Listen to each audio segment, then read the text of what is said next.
what you can do. Take me out to the ball game. Take me out with the crowd. Buy me some peanuts and cracker jack. I don't care if I never get back. Let me root for the home team. If they don't win, it's a shame. For it's 1, 2, 3 strikes, you're out at the old ball game.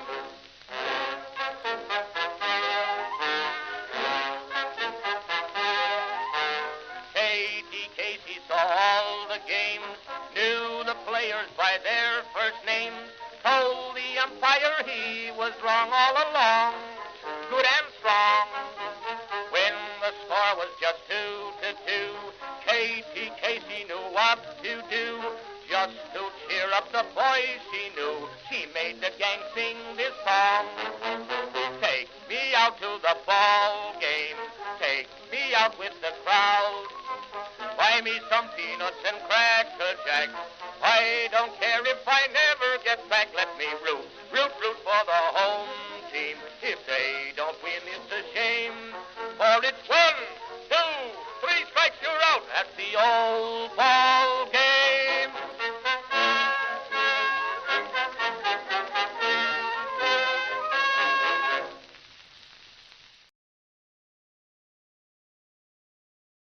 Baltimore, you are seeing history being made today.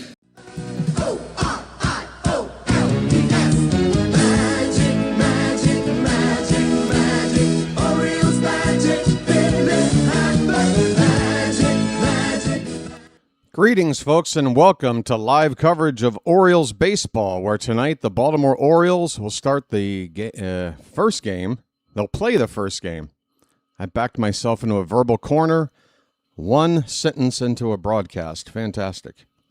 Folks, the Orioles will play the first game of a 3-game series starting tonight at Globe Life Field against the Texas Rangers in, Arlington, Texas.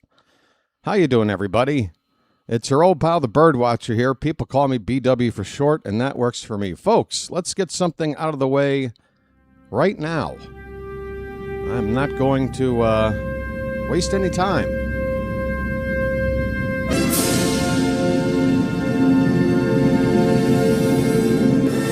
There. Folks, when the hat arrives before first pitch, you know something's going down. There's a huge series starting tonight between the Orioles and the Texas Rangers. The Orioles, you know how this season has gone. It has been a floundering subpar, sub-500 kind of a season, including a loss to the Angels to finish up that homestand yesterday afternoon. Well, tonight is the beginning of a 10-game road trip. The first 3 against a Texas Rangers team that, at the moment, 1 game ahead of us and sitting in the final wildcard spot. We take care of business here. If we win 2 out of 3, we leave level, I believe, right? We win, that puts us level, and then a split keeps us level. That's, I think, our goal here. Try to win this series, get level with the Rangers. We can't really do anything about the other teams around us, but we play the Twins right after Texas. We've got a chance to really, make some ground up and put ourselves in a better position facing these teams on this road trip. 4 in Tampa to close things out. We're not catching the Rays, but we're still playing a tough team, and 4 games on the road. Can't go in there and lose 3, that's for sure. So critical stage of the season. It feels like we've been under critical circumstances now for quite some time, but that's the shape of things for this ball club, folks. Winning. If we can do it, there's a chance. There is a chance.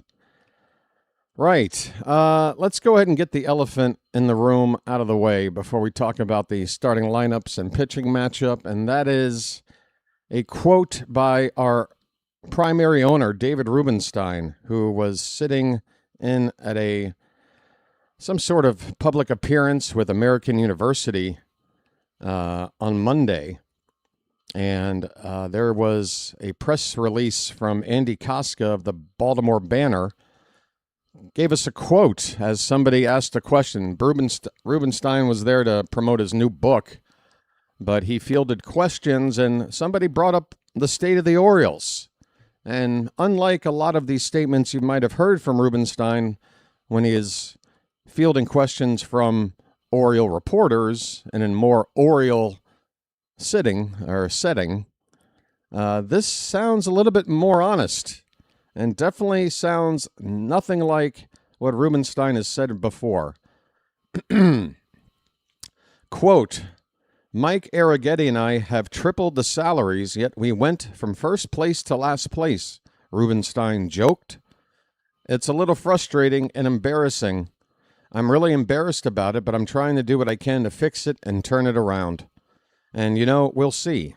I hope when my obituary is written, they will say World Series champion rather than Carlisle co-founder as the headline.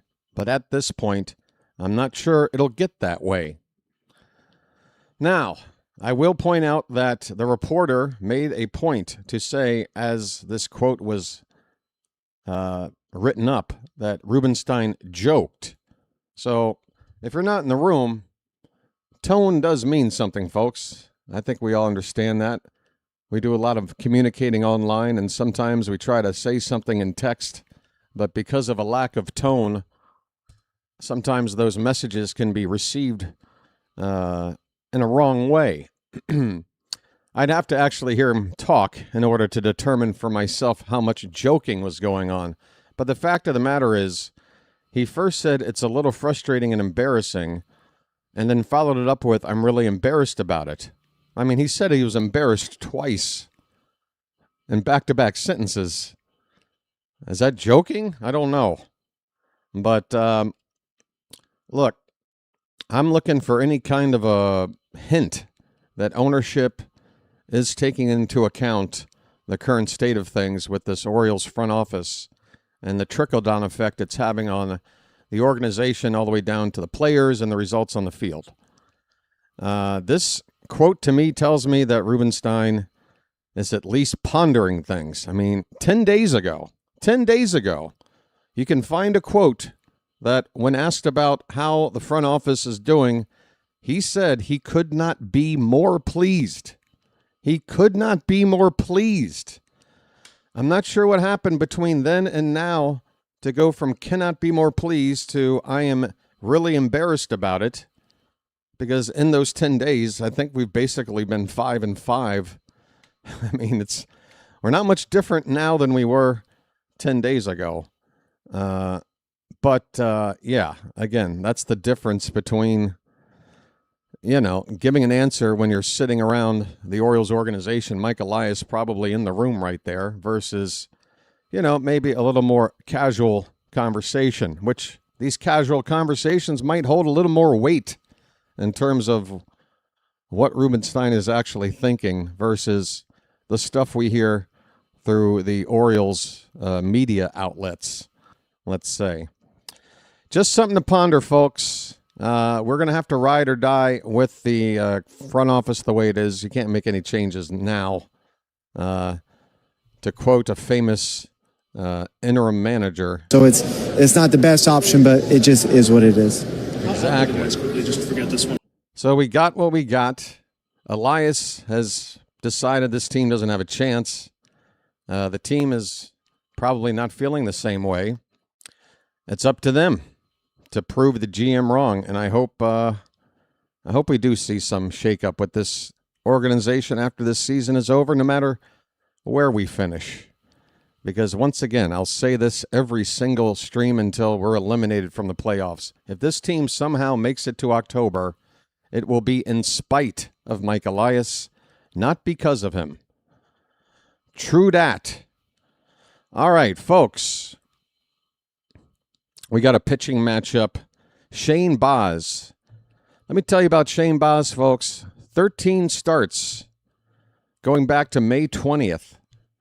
Baz has pitched to an ERA of just 2.95, which is one of the better ERAs in baseball in that time frame. And yet, to show for that, the Orioles as a team have played to a record of, I believe, 4-13. 4-13. We cannot win for this guy because we do not give him any run support. He has a 4-10 record on the season. His pitching has been better than that record indicates. Can we give him some runs? Well, you're going to see a very interesting lineup tonight. A lineup like you have not seen yet.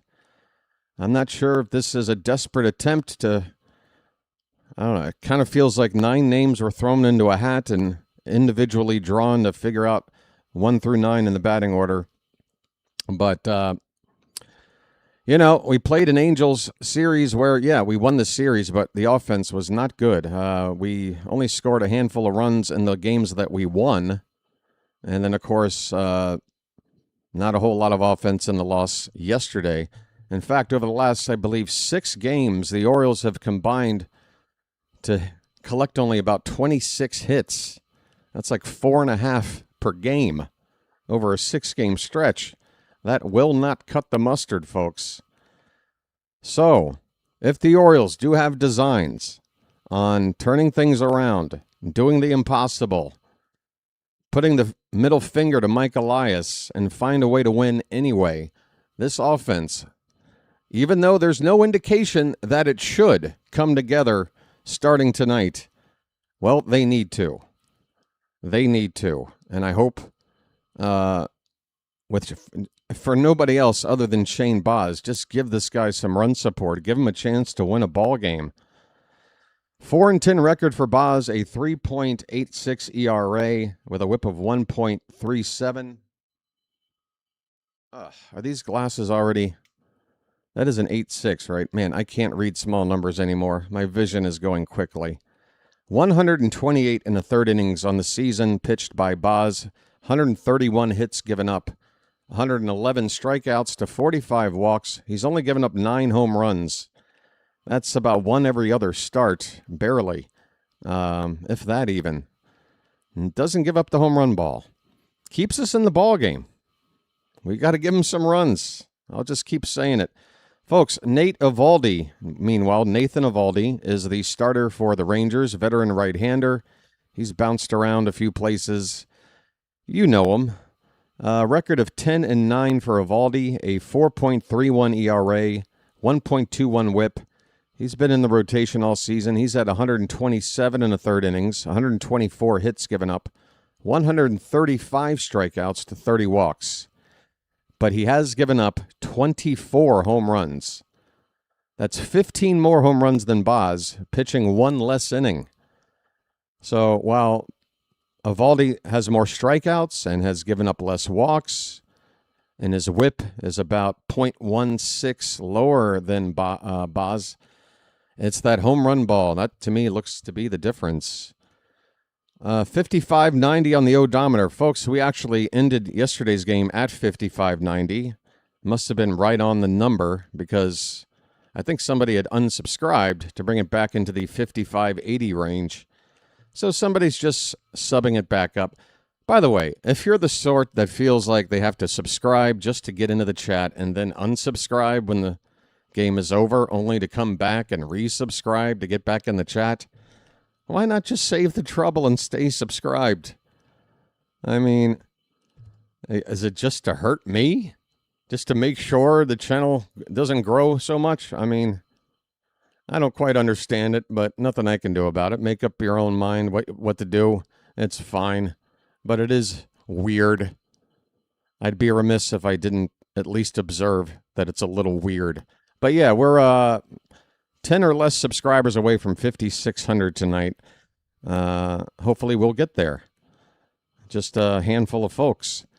Folks, the weather in Texas in August. I know this is going to be a shock to most people. It's hot.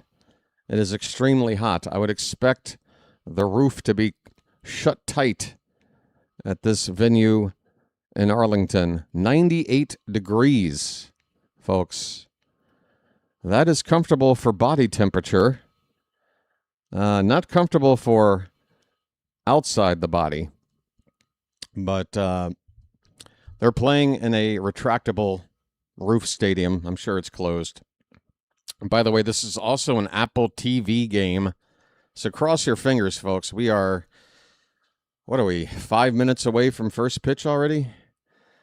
Hopefully, I've got the game up here, but it hasn't switched over to Apple TV quite yet. I'm on the MLB TV site under the impression that things are going to work out here.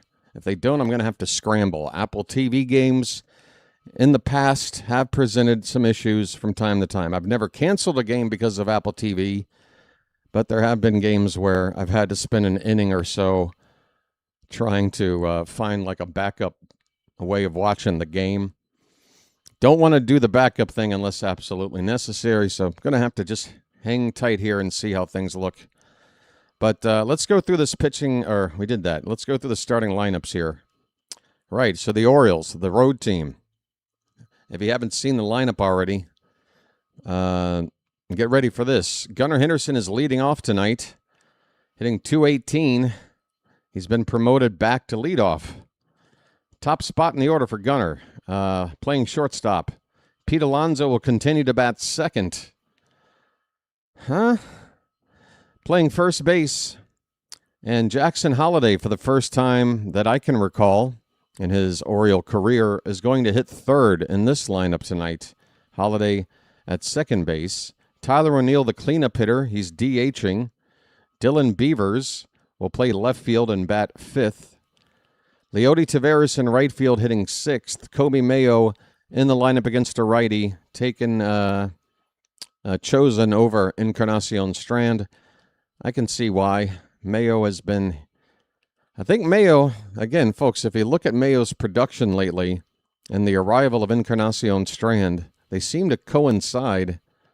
It's just a theory, but I feel like when Encarnacion Strand got here and showed some offense right off the jump, that it might have been a wake-up call from Mayo to figure out a way to hit a little more. Well, he's starting to play now against righties. He's at third base tonight.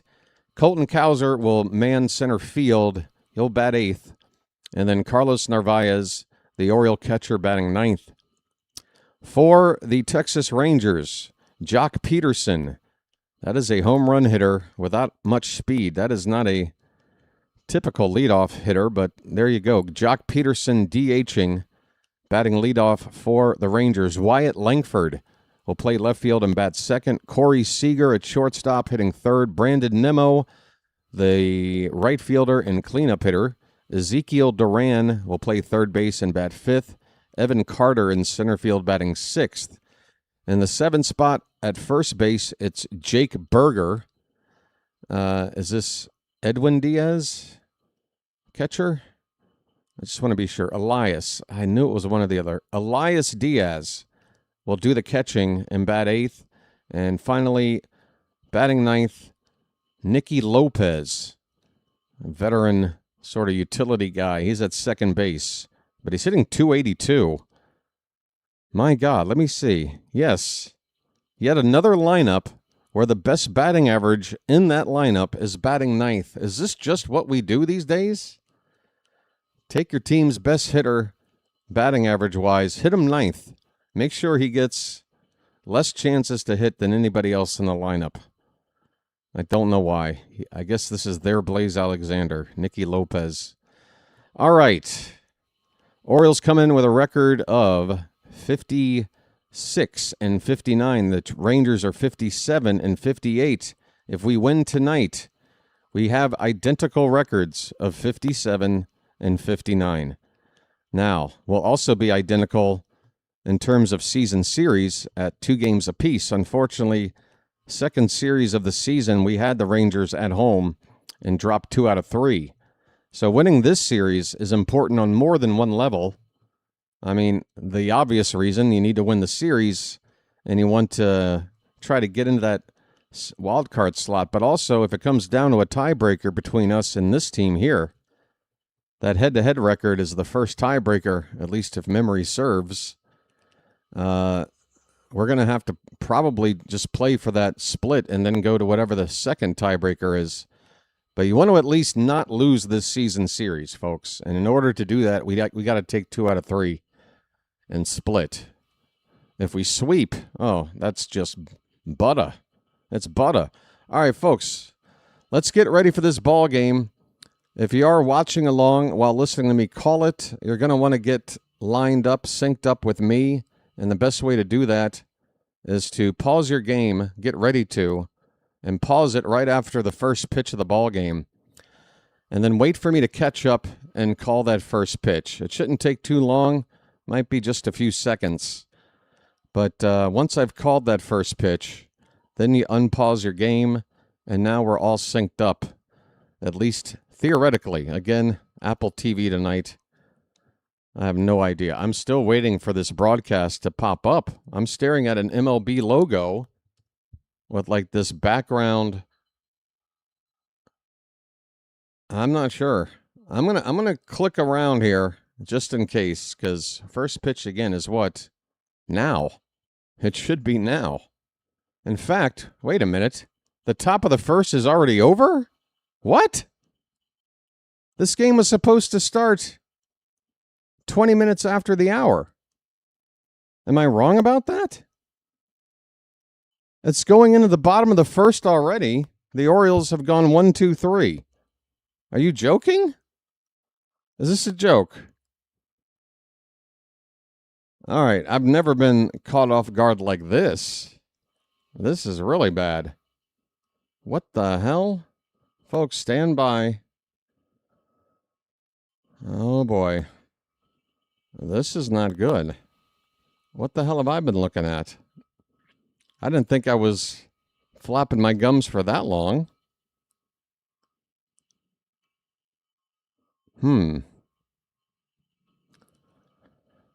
Oh, God, Apple TV. What the hell, man? Honestly, every damn time. Now I'm going to have to sit here and sweat it out and figure out an alternative here. Do I have confirmation that there was 8:15 was the start time? Damn it. I thought it was 20 after. That's my mistake. We missed an entire half inning. The Orioles went 1, 2, 3. Gunnar grounded out to second base. Alonso fouled out to first base. And then Holiday grounded out to second base. Peterson, Langford, and Seager are due up. And, folks, we're just going to have this screen up here for a minute while I work on trying to find the ball game. My apologies. Sorry. And I know there's a lot of people that are probably showing up tonight for the very reason that it's an Apple TV game. Again, there have been issues in the past, but I've never had to completely cancel a stream. I've found a workaround, and I'm going to have to find one again, okay? Stand by. Mods, if I take more than a minute, just leave a message in the chat letting people in here know that are showing up that, just let them know what's going on, okay? You get the idea. Here's a little music. Hang in there, folks.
right, folks.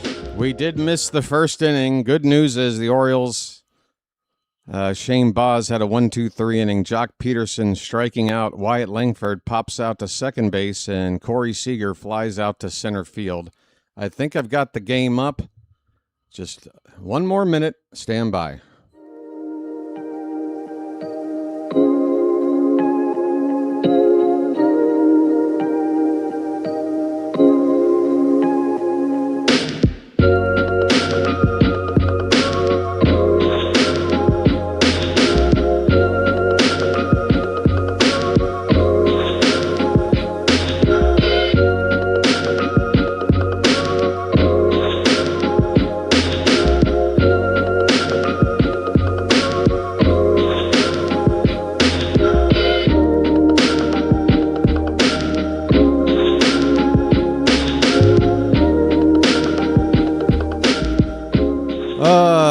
Apple TV, folks. I apologize for Baltimore.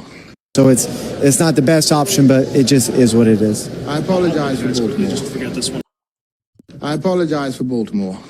All right. It's in a commercial break, so I'm still kind of in limbo here, but let's see if we've got baseball. Both teams go 1-2-3 at the plate. Both pitchers seemingly off to a good start, but I didn't see it. One strikeout for Baz. I don't know. How did Baz look in that first inning to you folks that had the ability to see it with your own eyes? You tell me. Here we go. Okay, brought to you by Verilux. All right, we've got a drug sponsorship. I think I'm in the right place. Folks, Tyler O'Neill is stepping into the batter's box. Let's treat this like the start of the ball game. O'Neill batting .219. But if you can believe it, has been one of the better Oriole hitters over the past month or so. And he takes a first pitch strike from Eovaldi. Borderline pitch, low and away in that corner of the zone. The 0-1 pitch, a low and away, this time off the plate to even up the count at a ball and a strike. Folks, again, do what you got to do to get synced up with me if you are watching along. If you need to try the next batter to do it, you know what to do. 1-1 pitch, swing and a miss. 90 miles an hour. Was that the fastball? Are we only throwing 90 flat? Come on, O'Neill. You can get to a 90-mile-an-hour heater, can't you? I guess that was a cutter. 1-2 pitch in the dirt, 2-2. Orioles are wearing their standard road gray jerseys that you'll be seeing now for the next week and a half, mostly. Long road trip. Do we have a day off in this road trip? I'm not even sure. I don't think we do because of that 4-game series in Tampa. Here comes the 2-2 pitch. That's high, full count to Popeye. Come on, Popeye. Ahoy there! Anybody home? Again, folks, my apologies for missing that first inning, but luckily I've pretty not much activity going on in that first. Here's a foul ball. Do I think the O's will make the postseason? It's not about thinking, it's just believing. And yes, we might be considered naive fans if we do believe that this team could do it. But it's going to take a lot of work. Here's O'Neill with a ball to right. It's shallow, and it'll be caught out there for the first out here in the top of the second. That is Nimmo in right field with the catch. Yeah, it's a tough 25 games coming up, folks. 10 on the road, 6 at home, and then 9 more on the road. 19 of the next 25 away from home. Now that 9-game trip on the other side of the 6-game homestand, we get 3 teams that are a lot less difficult than the ones we got coming up over the next 15. Here's Dylan Beavers. He looks at a called strike, folks. Nice beaver. Thank you. Beavers hitting .244. Couple of homers, 18 driven in. That pitch low, 1 ball, 1 strike. As annoying as Apple TV is, I do like their visual graphics presentation. I think it's very clean. It provides good information. I like it. 1-1 pitch. Beavers pops it up on the infield. Foul ground, third base side. And Duran will make the catch in foul ground for the second out. Hey, folks, do you mind if we do a lag check real quick just to get an idea if our stream is healthy here? Trying to find out how much time there is between when I say something and when you guys hear it. So I'm going to say a number. If you don't mind typing that number in and sending it through the chat as soon as you hear it for the best way of measuring this. The number is 6. Type it in real quick. Here's Leody Taveras, 2 down, nobody on.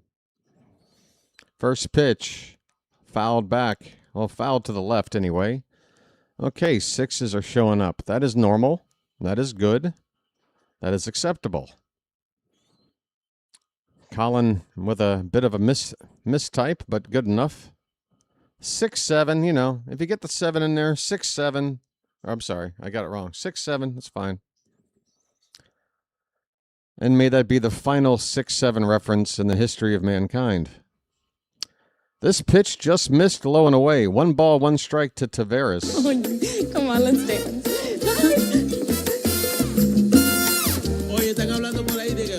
Taveras' average is all the way down to just 220. He did have a big 2-run homer in that Angels series. But overall, that average has been gradually going down, down, down for about 2 months now. 2 balls and a strike. The pitch, that's low, 3-1. 3-1, get on base, buddy. Something can happen.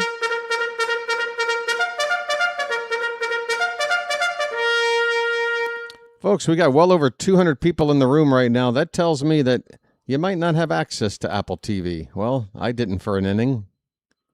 3-1 pitch. That one's lined into right center. That one is down for a base hit. It'll bounce up against the wall.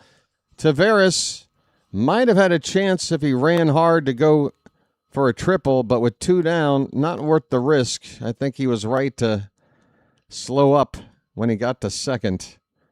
But there was a little bit of a extra second or so to collect that ball out there on the warning track. By the way, I don't know if that was the grass or the dirt that ball landed on, but if it was grass, then the grass here is a lot like, where is it? Is it Tropicana Field? Where is it where the grass is basically like sand? Every time a ball lands, like a big ploof of sand comes up. All right, folks, we got a 2-out double. Kobe Mayo, the batter. First pitch is a strike to Mayo. Just get it all on there. Just spread it out. Hitting .205. He's up to 15 home runs now, 41 driven in. The OPS is knocking on the door of 700. That's 698. That's a line drive, base hit into center field. Taveras, he's rounding third. Here he comes. The throw is cut off.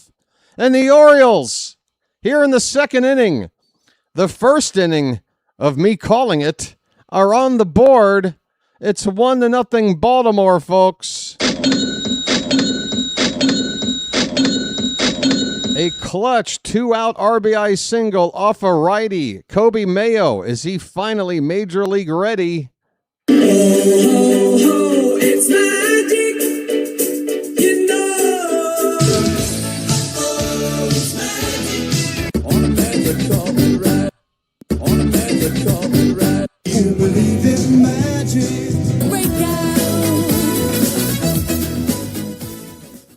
Here's a bunt.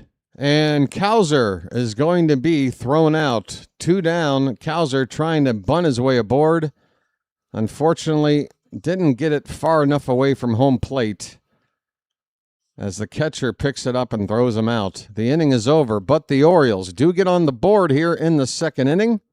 A big 2-out RBI knock by Kobe Mayo.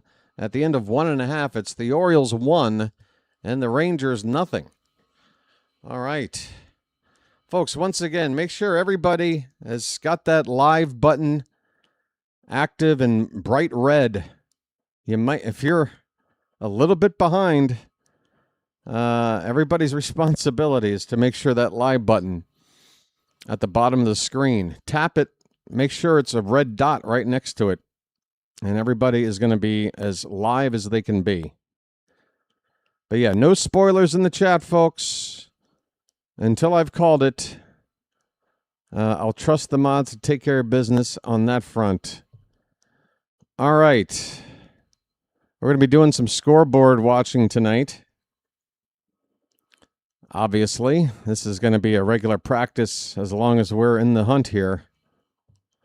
Boy, the Mets.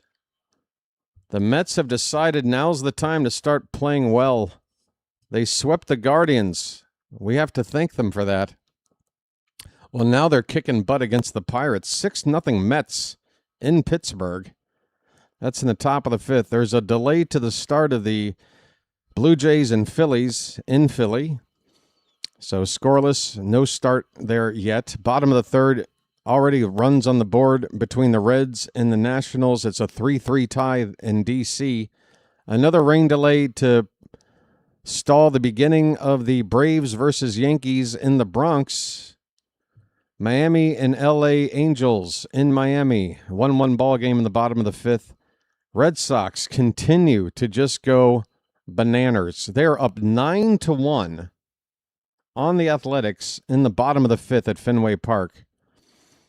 Top four, Cleveland 2, White Sox 1. We're rooting for the White Sox to come back.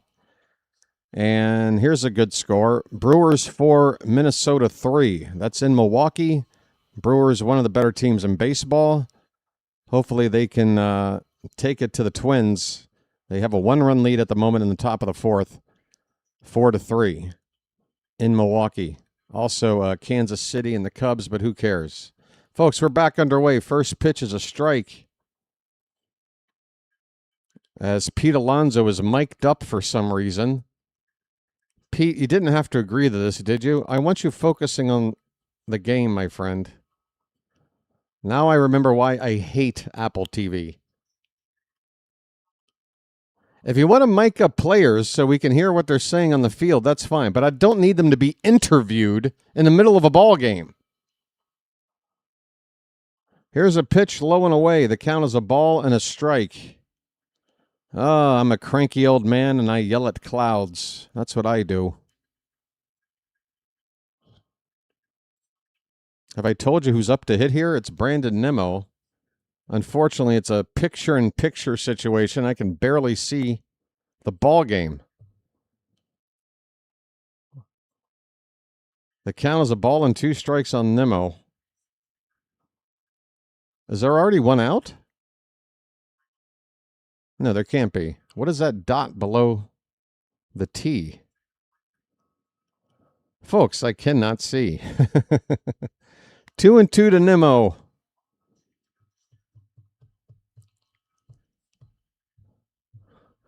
Here comes Baz's next pitch. Swung on and fouled at the plate. I can't see anything until this interview with Alonso is over. I might as well be watching this game on a wristwatch, like Dick Tracy. Just like, huh? What's going on?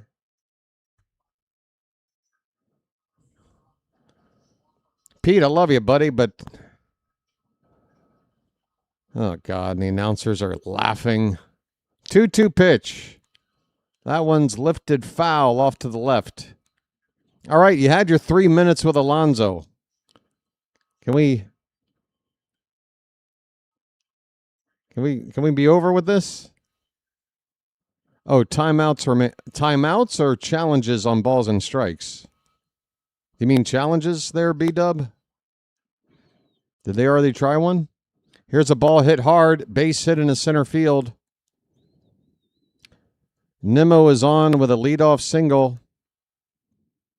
And can we go ahead and cut this interview now?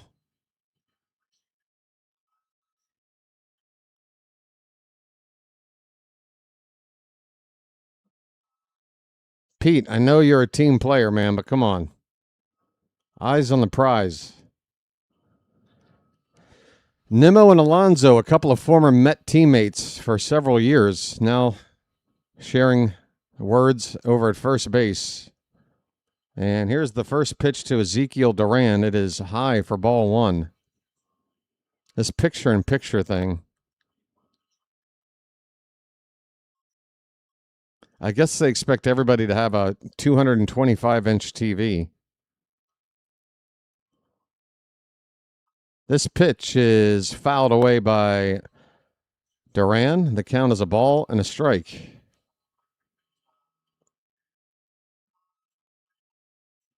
I mean, he's got a lavalier mic on his shirt collar. He's got an earpiece coily thing going into his ear. He's got some kind of battery pack on his waistline above the butt. Another foul ball, 1-2 the count. By the way, the Rangers are wearing a jersey I've never seen before. I guess this is I don't think it's a City Connect. It looks more, oh no, it is Tejas. It says Tejas across the chest. That has to be their City Connect. It is Friday night. Not every team does the Friday night thing like we do, but I guess Texas does. Here's a check on Nimmo. He's back standing. Folks, we are in the bottom of the second inning. 1-0 Orioles. The Rangers have a runner at first. Nobody out. A 1-2 count on Ezekiel Duran. Baz from the belt and the pitch. Low and away. 2-2.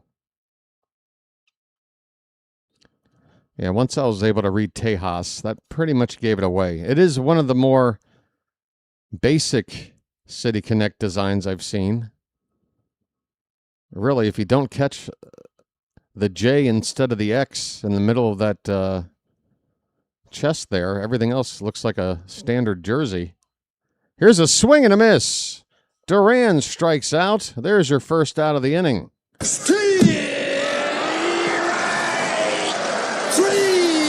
Well, y'all come back now, you hear? Okay. All right. There's your first out. Now a double play ball. That's what I want.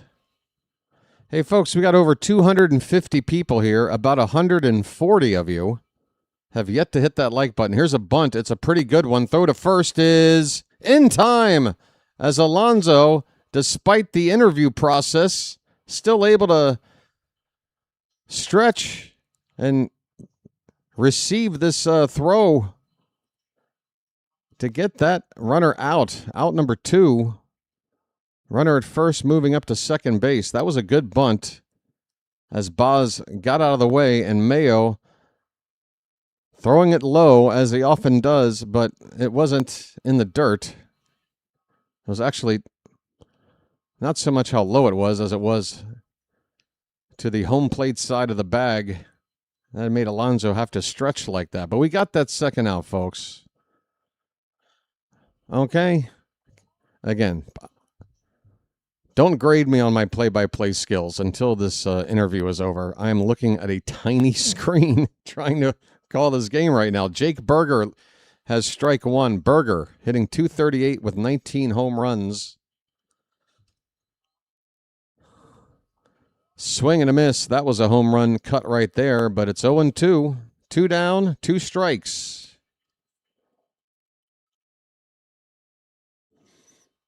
I mean, we have binoculars as part of the theme to this channel. I actually need binoculars to look at my screen, which is sitting 3 feet away from me.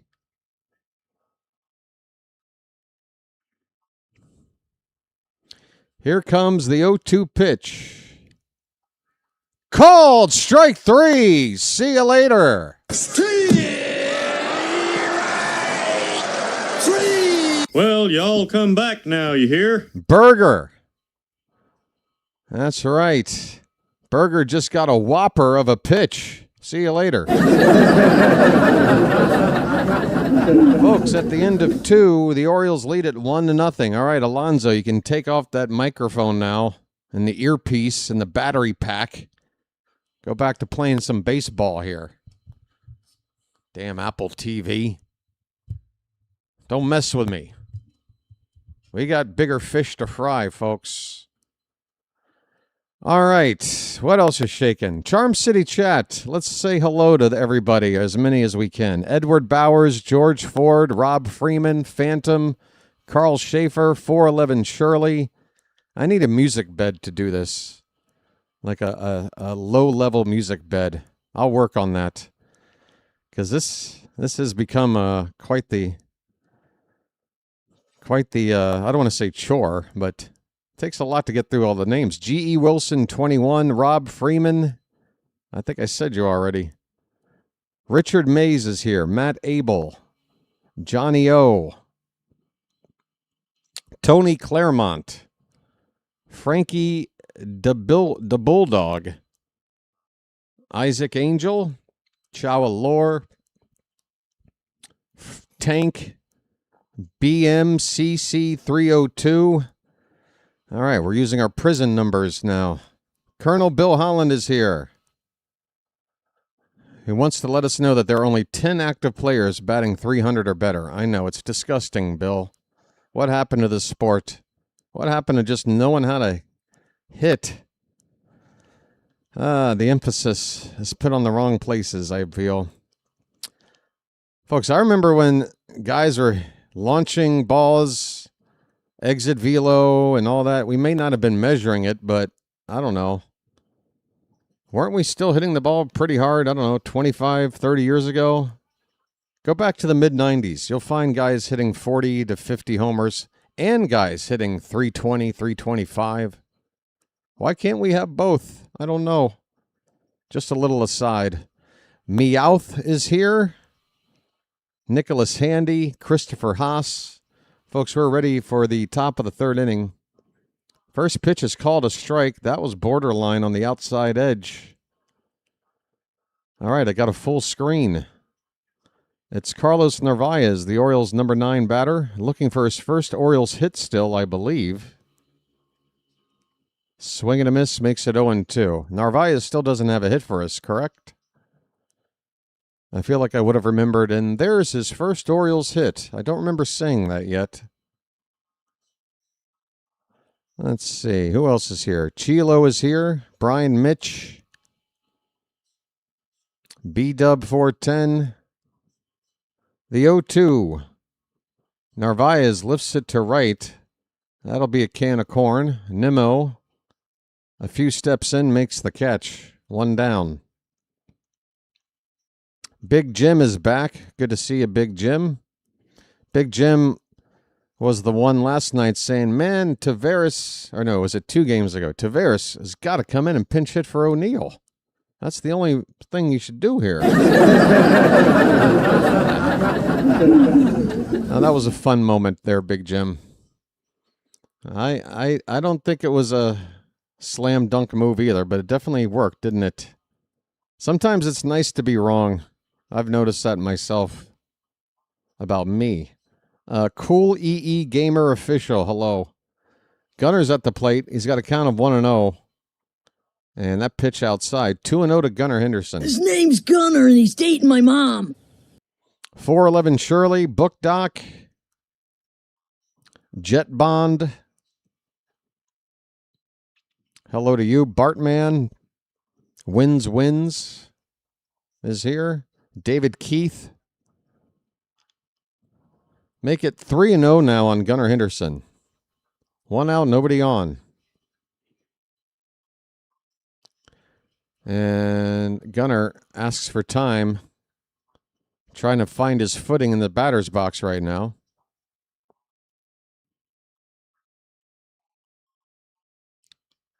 Shante Holland is back. Here's a pitch. That is a strike at the bottom of the zone. 3-1. Justin Rodriguez. Nkanu, welcome back. Alan Piles. This ball's lifted to right. Nimmo doesn't have to move, though. Gunnar with a liner right to the right fielder for the second out. That'll bring up Pete Alonso. All right. Oh, looks like we have Orioles suck. Loser. Ha. Wow, Kristen, you got good material. Swing and a miss by Alonso, folks. A polar bear stirs. I mean, with top-tier material like that, you should get a podcast. Alonso, it's high in the air. It's going back.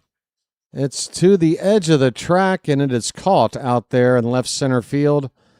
Alonso gave it a ride, but didn't hit the sweet spot. That ball dies on the edge of the track, and the inning is over. We go to the bottom of the third, folks. 1-0 Orioles.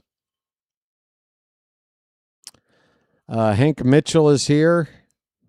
Let's wrap this up. I'm getting tired of reading names. As much as I love you, the Major is here. QS 107 just, I guess, lost a parlay. Darn. We're all grieving that now. Oh, no. A parlay. That's not good. Oh, well, we'll have to just get him next time. Great success. Yep. Maybe next time. Folks,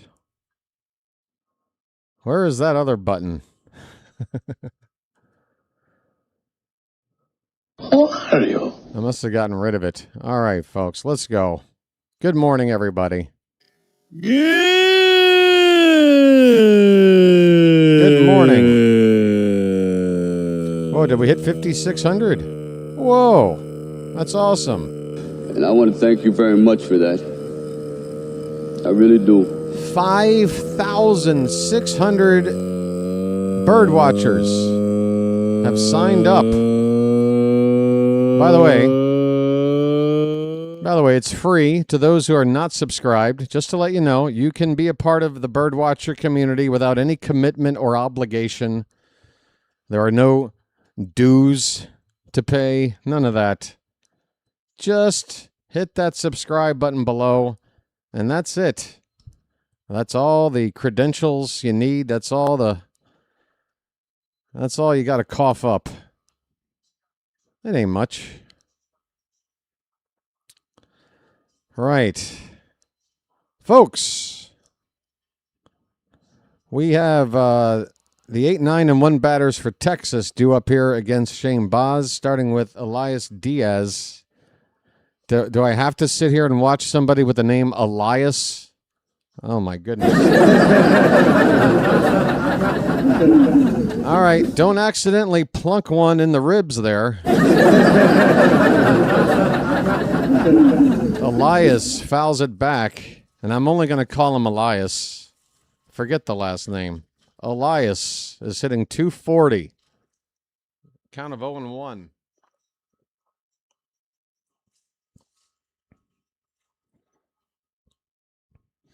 Baz's next pitch is taken low, 1 ball and 1 strike. Word is our owners couldn't be more pleased with this current batter, Elias. Elias is a believer in the 2-bucket approach when it comes to trade deadlines.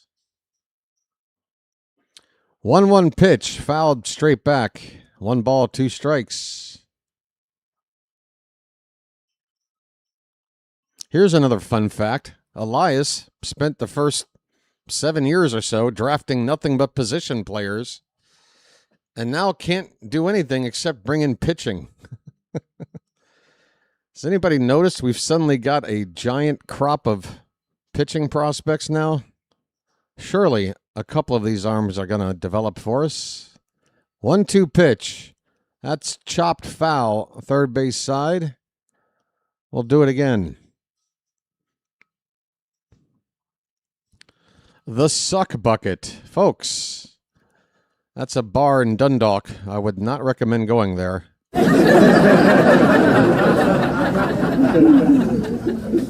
It may not be what you think it is. Folks, the 1-2 pitch. Just a bit outside, 2-2.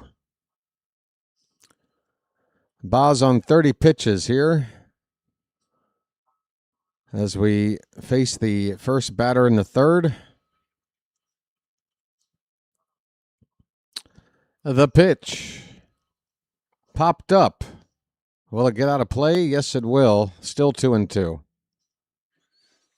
Yeah, folks, you can wish in one bucket and crap in the other and see which fills first. The bucket analogy. Get out of here, Mike. You and your buckets. Aim for bucket 6 next time, you dope. Here's a pitch low and away. We got a full count on Elias. How much longer do we have to put up with Elias? At the plate and in the front office. Folks, I'm on fire. Thank you. I'll be here all week, month, season. Payoff pitch. Called strike 3 and no challenge. That might have broken outside, but we'll never know.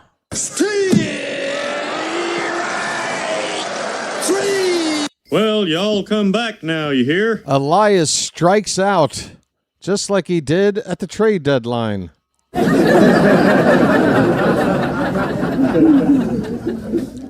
One down for Nicky Lopez.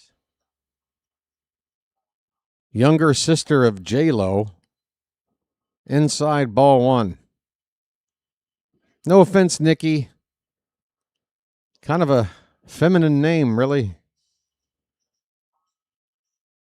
Weren't you in that movie Obsession, by the way? Freaky Nicky? Here's a ball fouled. And Narvaez will take a look. It's a couple of rows on the other side of the screen behind home plate. 1-1 on Freaky Nicky Lopez. 1 out, base is empty. Everybody's loving the buckets.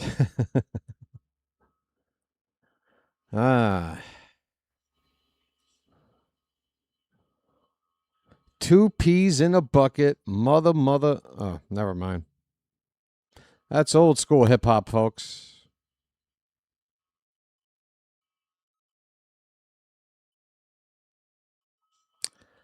One out, nobody on. We're in the bottom of the third. Nicky Lopez with a count of a ball and a strike. He's got the best average in the lineup at 282.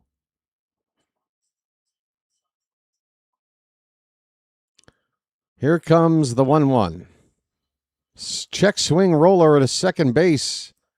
That worked out nicely for us. That ball grounded softly to Holiday for an easy second out. 4-3 on the putout, folks. Folks, we got about 300 people here. Let's get the likes to match half the room. We're 12 likes to 150 in a room of 300 people. I don't think that's being greedy. Just a dozen likes away from 150. Here comes a Jock Peterson appearance. Second time up. Lineup flipping over now. Peterson struck out in the bottom of the first. He's got 20 home runs on the season. He can hit righties. Pretty useless against lefties, though. Pitch not close. It's outside. 1 ball, 1 strike.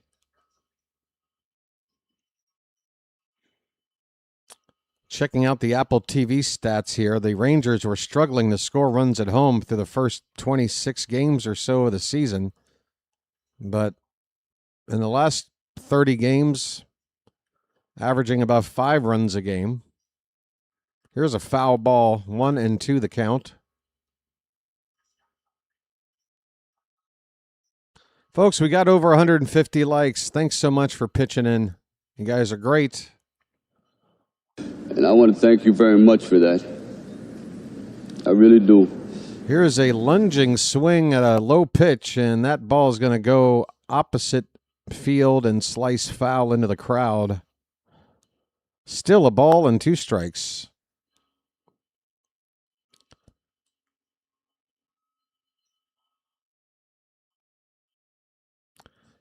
2 seconds left on that pitch clock. Here it is. This one's popped up. Will it stay in play? No. Another foul ball.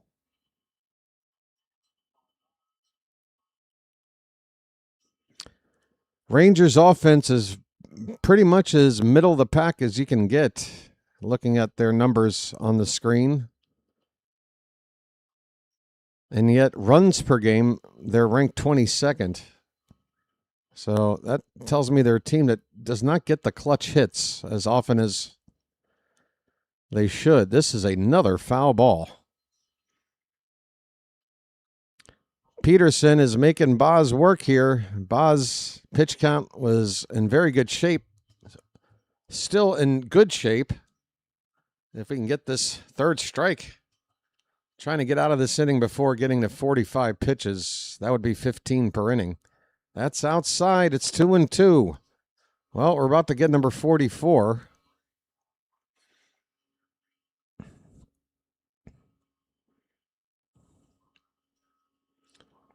Here's a reverse angle of the ballpark.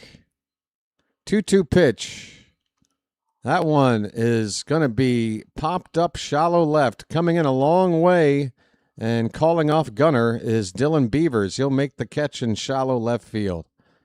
Long battle between Peterson and Baz. Baz will win it, and the Orioles will move on to the fourth inning with a 1-0 lead here in Arlington.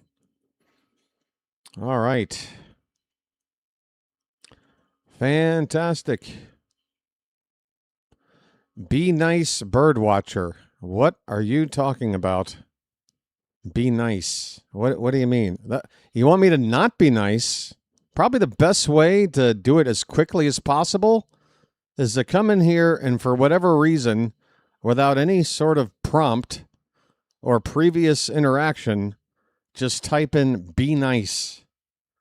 Yeah, that's a good way to start a good relationship with me.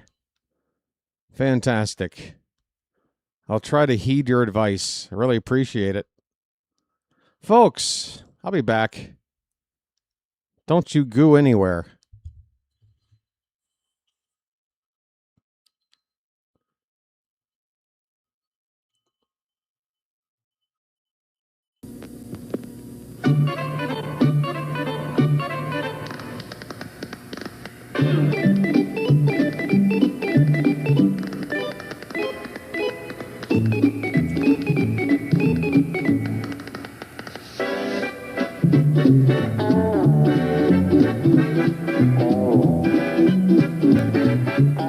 He met a strange friend in the Chesapeake Bay when Monday the monster... Bacon! Bacon! Where's the bacon? I smell bacon! Bacon! Bacon! Gotta be bacon! Only one thing smells like bacon! That's bacon! Bacon, bacon, bacon, bacon! There! From that bag! What's it say? I can't read! Please, please, give me what's in the bag! Chewy, yummy, smoky bacon! There you go. Oh boy, oh boy, oh boy! No, no, no, no, no, no! It's bacon! No, it's Bacon Strips, brand dog snack from Purina. Bacon Strips. Dogs don't know it's not bacon. It's bacon! Ante up and kick in like men. Like men! All right, Renee, I'll try to do better. Thank you for stopping by.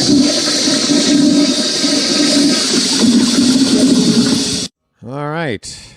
Sorry about that swirly.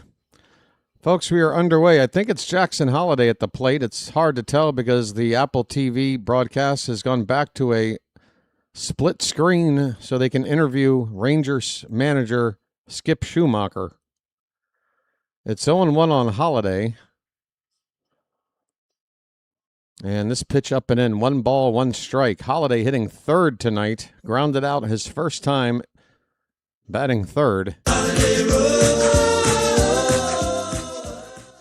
Eovaldi into his windup. The 1-1 is low. 2 balls and a strike.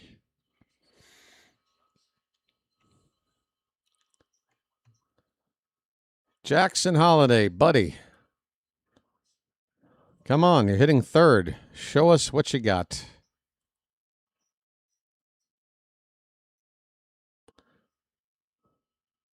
That ball is reached for and rolled over on a ground ball to second base. That'll be an easy 4-3 putout for Holiday. If he wanted to do something with that pitch, he needed to go the other way, but he pulled it. And nothing doing. One away here. In the top of the fourth inning. We're already in the fourth. I keep forgetting about that lost first inning. Yeah, Skip Schumacher. You don't have to bother with a nickname. You just call him Skip. Tyler O'Neill with a swing and a miss. Ahoy there! Anybody home? O'Neill flew out his first time. Vontae, there's no need to spam the chat with whatever you're doing. What's going on, buddy? Swing and a miss. It's 0-2 on O'Neill.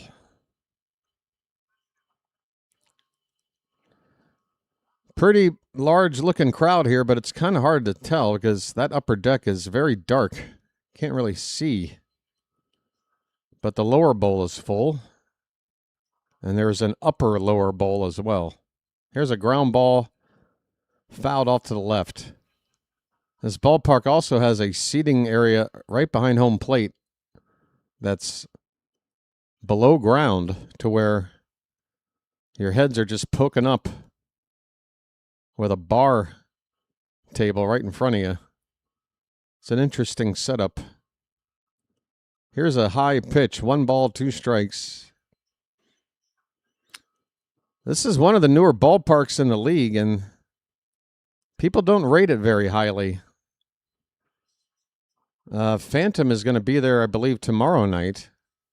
Here's a foul ball. Just got a piece of this one to O'Neill to keep it a 1-2 count. Of course, the ballpark in Arlington, they probably should have built that with a retractable roof in mind. That ballpark didn't last very long. But I thought aesthetically that park was nicer to look at than this one. But I'm sure this one's more comfortable with the controlled environment.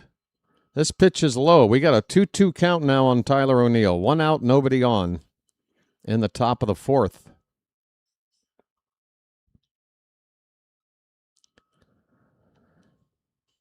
Here comes the 2-2.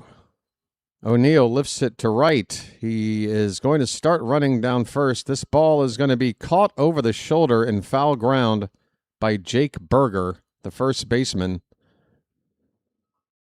And that is out number 2. Berger, not known for his defense, makes a nice catch.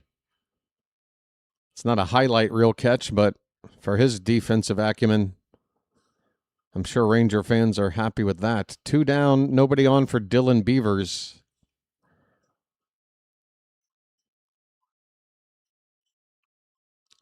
First pitch to Beavers. There's a backdoor breaking ball for strike 1.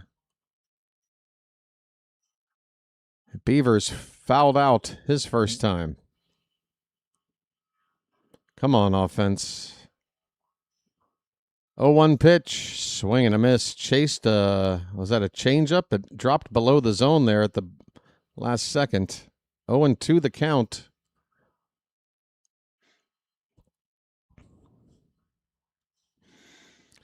Base is empty, 2 down and 2 strikes on Beavers. The pitch, swing and a miss. The inning is over. The Orioles do nothing here. And that was the 3-4-5 batter section of the lineup there, doing very little. Just 1 run on 2 hits through the first 4 trips to the plate, but we do have a lead at the moment. 1-0 going into the bottom of the fourth. Hey, folks, game 2 of the series tomorrow night or evening. It has a start time an hour earlier than tonight. Please be aware. Tonight started at 8:15, and tomorrow I believe it's 7:15. Let me double check that for you. Where the hell are you?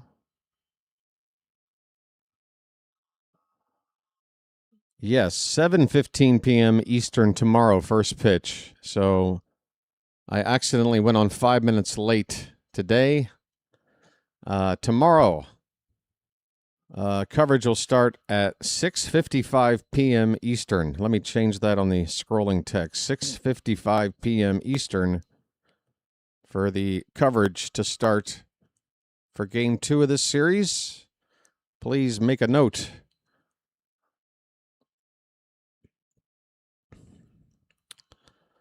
Rightio, folks.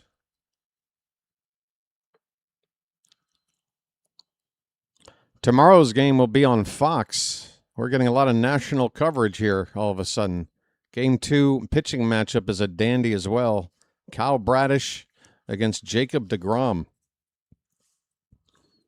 Cade Povich will get a second start after looking really good in that spot start last time out against the Angels.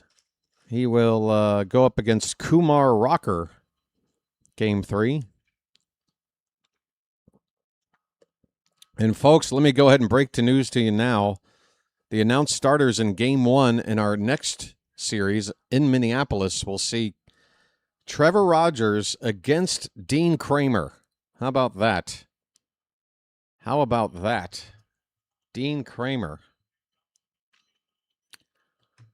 Yes, Froggy, you just got here. We did celebrate that a couple of innings back. Fantastic. 5,600 and growing. All right, we're back underway in the bottom of the fourth. First pitch is called a strike. We're Flintstone kids, folks. 5,600 strong and growing. Next pitch is right on the corner, perfectly spotted by Baz to get ahead of Wyatt Langford, 0-2. Langford is 0 for 1 tonight. Phantom can't wait to face Dean Kramer. Well, we should have a pretty good scouting report, if nothing else. We better hit him. 0-2 pitch. Outside, 1-2. Langford will be followed by Seager and Nimmo.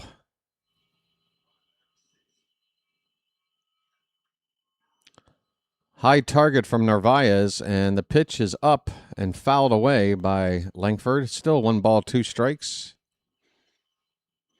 Yep, Dino did okay. Just the 1 run, but I'm sure the Twins are going to hope for more than 5 innings a clip from his starts. 1-2 pitch, low and away by Baz, 2-2.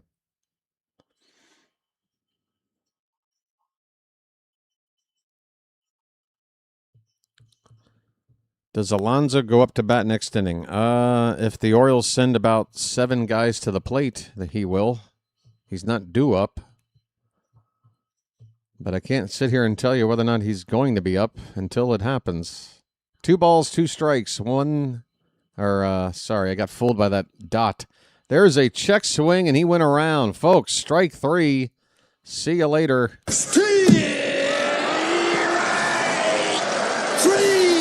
Well, y'all come back now, you hear?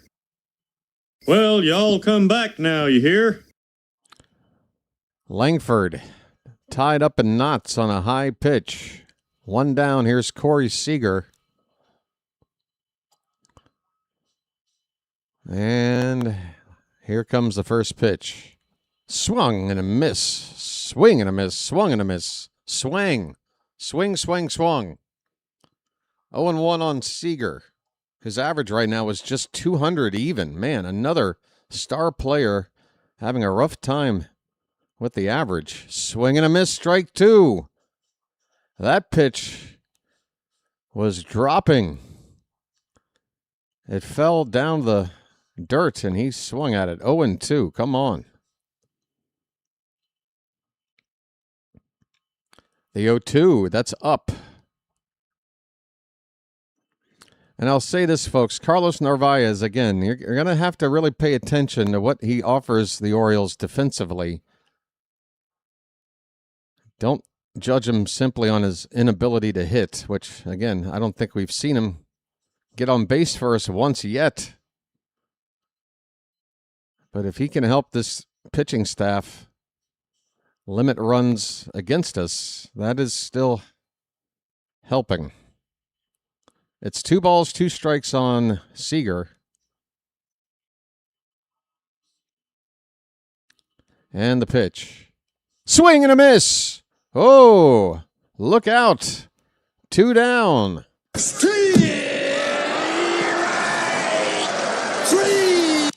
That pitch was moving up in the zone.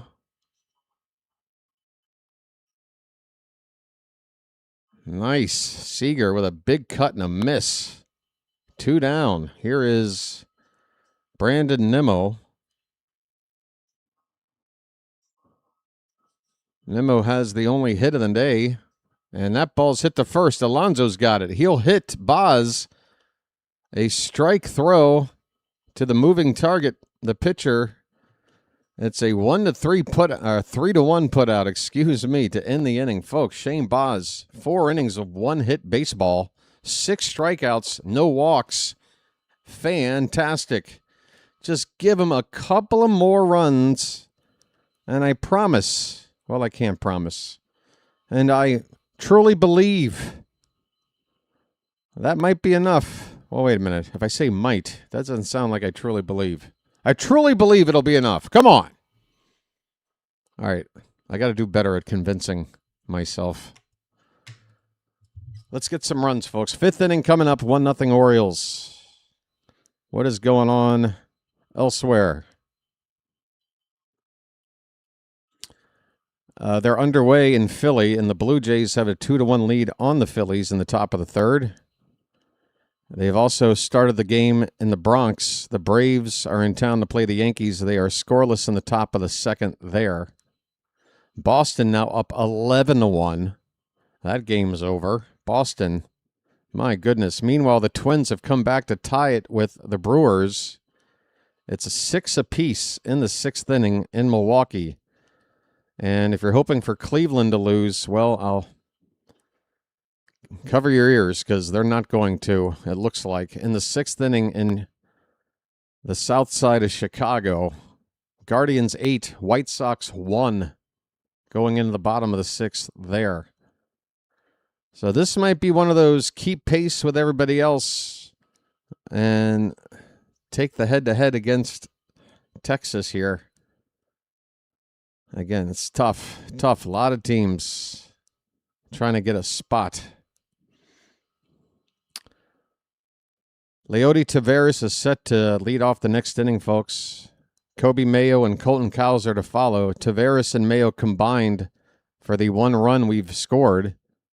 He had a double and then Mayo with a single to get that only run in the 2nd.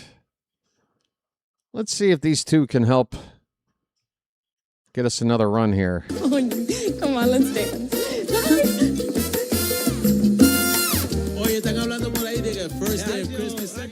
There's a swinging little town where the kids are hip. I get around. Leody takes ball 1, folks. Ba-ba-da-ba. Now, Carl, why would you say that? What's the advantage of saying that now? Here's a backdoor breaking ball. Hits the corner at the knees for strike 1. 1-1 on Taveras.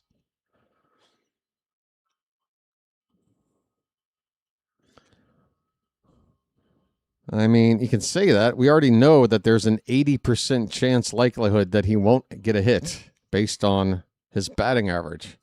So the odds are in your favor to be right if he comes up and makes an out. But what happens if he doesn't?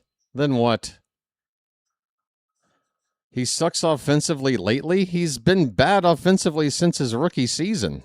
I get you. Here's a ball hit out to center field, backing up a step or two, and now coming in a step is Carter. He makes the catch. 1 away. I hear you, buddy. All right, well, let's, again, I don't blame anybody for reacting in frustration when a guy like Cowser comes up and strikes out, but let's not try to write his obituary before he does. Let's try to root for the team to succeed. Kobe Mayo looks at a called strike. I mean, there was a time not long ago with Mayo facing a right-handed pitcher where I could have said, oh, here's a guaranteed out, because it pretty much was. But he's got an RBI single off a righty tonight. He went against the grain. He broke protocol. You feel me, folks? It's 0-2 on Mayo. 1 out, nobody on.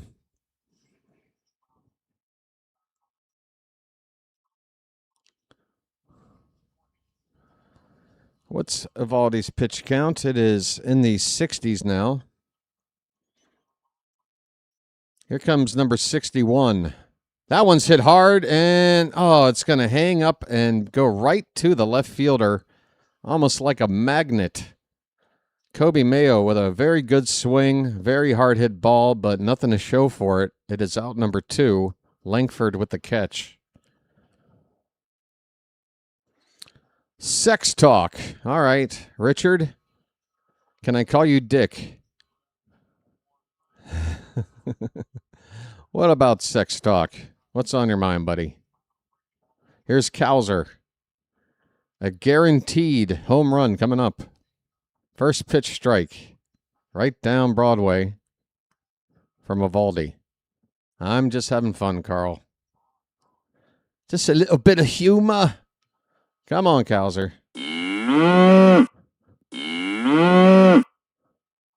Pitch up and in, a ball and a strike. Folks, even a broken cow can be milked twice a day. Come on.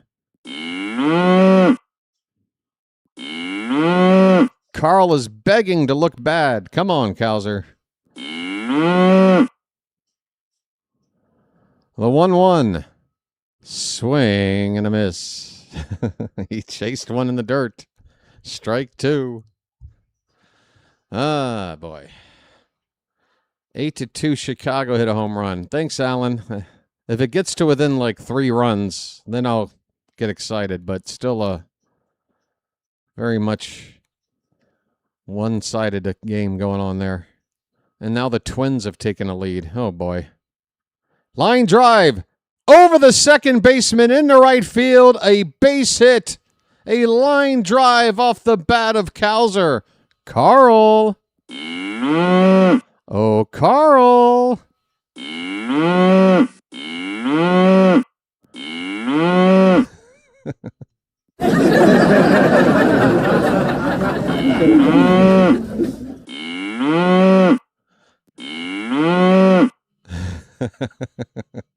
God, this game is so humbling, isn't it? Folks, I mean, when Narvaez comes up, which he is now, I can say, this guy's never going to get a hit for us. This guy's never going to get a hit for us. This guy simply can't hit. Let's see if this works. That is strike 1 on a foul ball by Carlos Narvaez. He flew out his first time up. This guy doesn't know how to hit. I'm telling you right now. 0-1 pitch.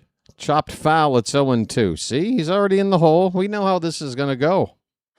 There is no way on God's green flat earth that Narvaez is going to get on base now. Guaranteed. Set in stone. The pitch. That ball's lifted over the shortstop and down for a base hit.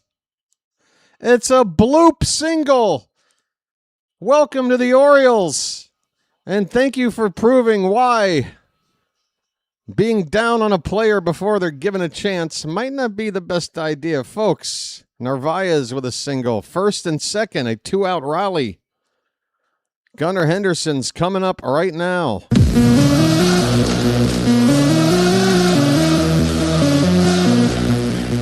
All right, folks, welcome to Reverse Psychology Night here on the BirdWatcher Channel. Now, Gunnar, you can never come up with a clutch hit, can you?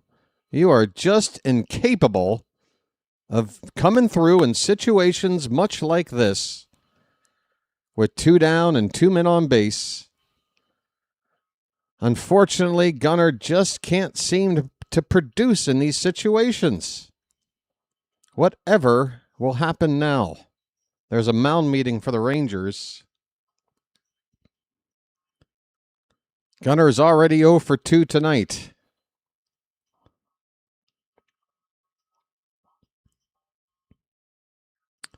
Eovaldi about to approach 90. Is that?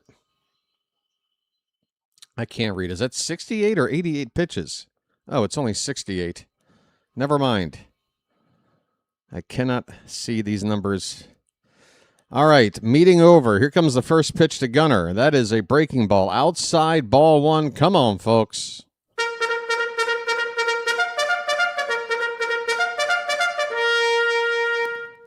Two down, runners at first and second. The Orioles looking to add to this 1-0 lead. The 1-0. Low and in, 2-0.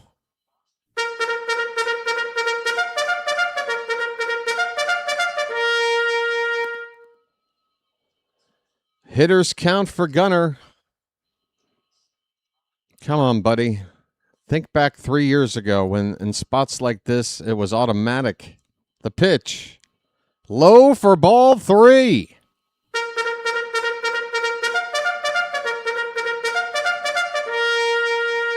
If you put Gunnar on, that loads him up for Alonso.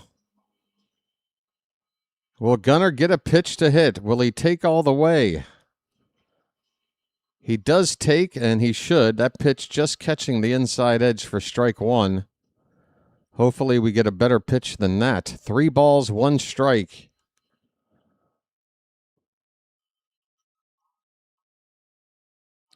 Eovaldi from the belt. And the pitch. Outside, ball 4, load him up. I'm walking here. I'm walking here. Yeah, somebody was asking if Alonso was going to hit in the inning. Now you know. A polar bear stirs.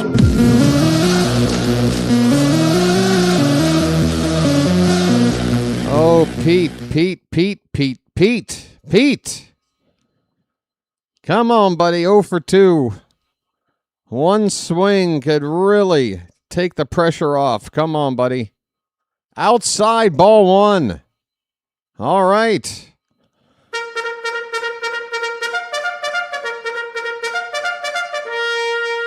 Good speed at the corners, not so much at second. Narvaez, the middle runner. But you got Cowser at third. You got Gunnar at first. The pitch. That is a strike. Only just, and that did not hit the target. Catcher was set up low and in. That pitch low and away. 1-1 the count. Come on, Pete. He's going to make a mistake. Just wait for it and pounce. Pounce like a bear. Swing and a miss. He chased one for strike 2. A slider, it looked like, breaking low and away out of the zone. 1 ball, 2 strikes. Come on, folks.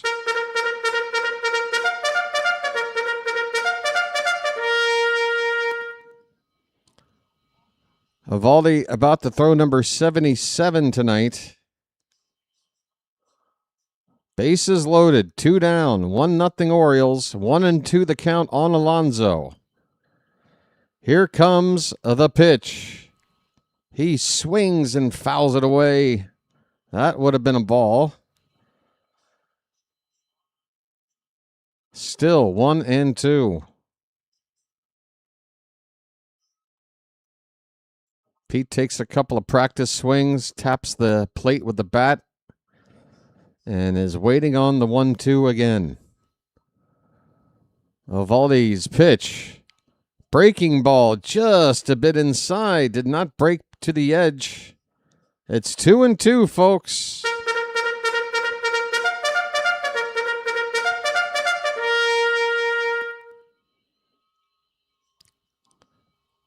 Look at that little kid react. Oh, that's precious. 2 balls, 2 strikes. The pitch. Oh, Pete. No. Looking at one right down the chute. Oh, Pete, bases loaded, looking at a called strike 3, and it wasn't on any edge. It was right down the Broadway. I mean, Main Street. Pete. Oh, Pete. Oh, that hurt. Yes. Maybe try not to react to things before I call them, folks. Might be a good idea going forward. Folks, that'll do it for the Orioles here in the top of the fifth. They load them up, and they leave 3 men on base. They don't score. It all happened with 2 down. We have to take that in consideration. It was a 2-out rally, and just couldn't come up with the final blow there. Alonso now 0 for 3 on the night. The bottom of the order, though, that's where the action is. Taveras, Mayo, Cowser, and Narvaez all have a hit tonight. We have 4 hits from the bottom 4 batters in the order. Top 5 guys need to show up. This game's halfway over. It's crazy. 1-0 going into the bottom of the fifth. Hey, folks, if you don't mind, let's try to push to 200 likes. We've got well over 200 people here. We are 18 likes shy of 200. We have a break in the ball game. I can't think of a better time for folks to just take a couple of seconds to tap that thumbs up at the bottom of their screen. Just to let you know, I very much appreciate that gesture. It helps the channel. And everybody else here that's part of the community coming in here every day watching the Orioles, they'll tell you they appreciate it too. We're 12 away. And I want to thank you very much for that. I really do. And we've had another 10 new subscribers since the last rollover on the odometer, folks, up to 5,610 and rolling. We're going to get to 6,000 here, folks. Hopefully, maybe by the start of September-ish. Somewhere in September. If we can make it to the playoffs, then we can start dreaming big. Here's a called strike to Ezekiel Duran, leading off for the Rangers in the bottom of the fifth. Shane Baz has been outstanding. He's given up just the 1 hit, a single to Brandon Nimmo back in the 2nd inning.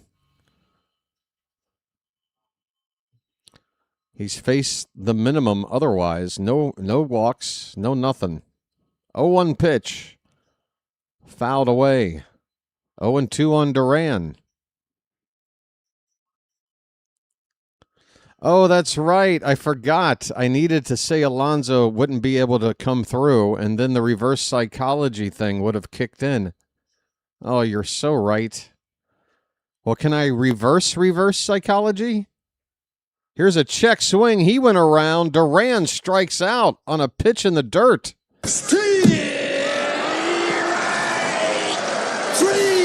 Well, y'all come back now, you hear? Folks, it's a double reverse psychology. I don't go with that strategy often, but we're going to try it. Here's 1 out. Nobody on. The batter is Evan Carter. He looks at a pitch right down the middle for strike 1. That's pitch number 60 on the night for Baz. Carter with a sacrifice hit. Or no, sacrifice what? It was a sac bunt. That's what it was.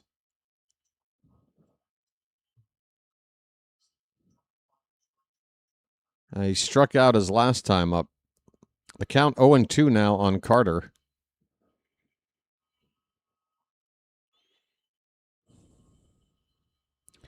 Baz, ready? High target from Narvaez, and a high pitch. That ball is swung on and missed. Baz hits the target from Narvaez. See you later.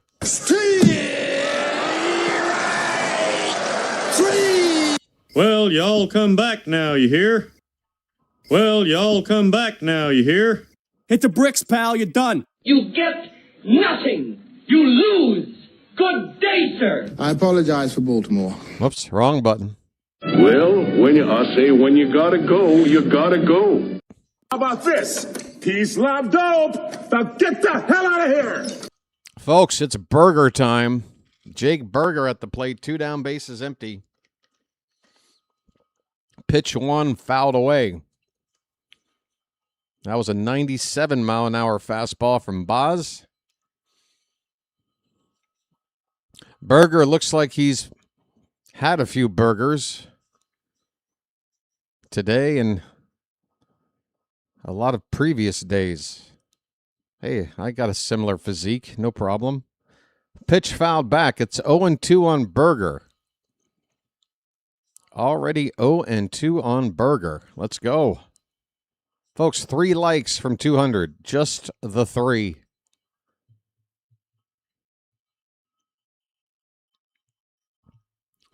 Now the catcher's setting up away, and Baz goes low and away with a pitch in the dirt. 2 balls, 2 strikes. Oh, no immaculate inning for Baz. I did not realize he was 1 pitch from an immaculate inning, folks. Oh, well. We'll just have to settle for a plain old retiring of Burger.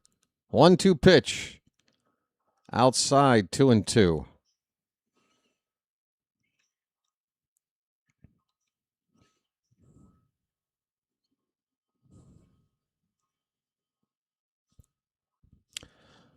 Two balls, 2 strikes, 2 outs. The pitch.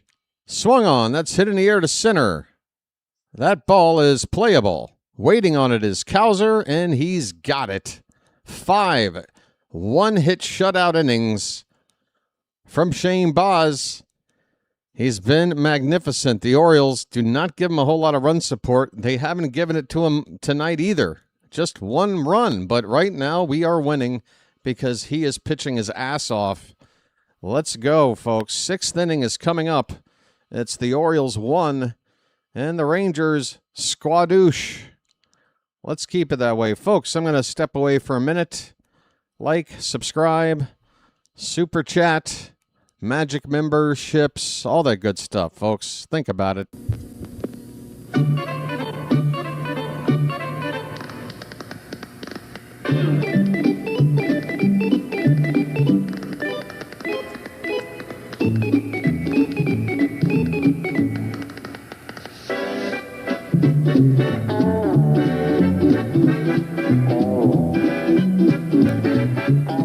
He met a strange friend. Oh, wow. Here he comes. Let me show you what I mean now. By the first thing you do is get right up in their face, you point the finger. Then if you can't get close enough, you turn the hand around and kick some dirt. And then if he's missed a strike, you get over here and you put dirt all over the thing. You throw the hat down, you pick it up, you throw it, and then you're so bad, you throw him out of the game. You're out of here.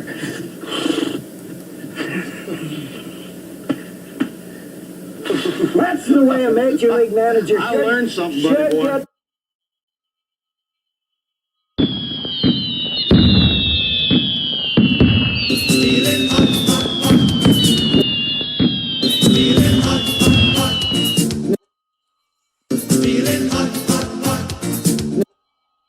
Got Bush.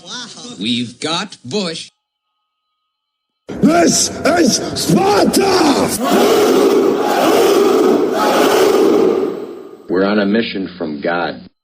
Do you believe in me?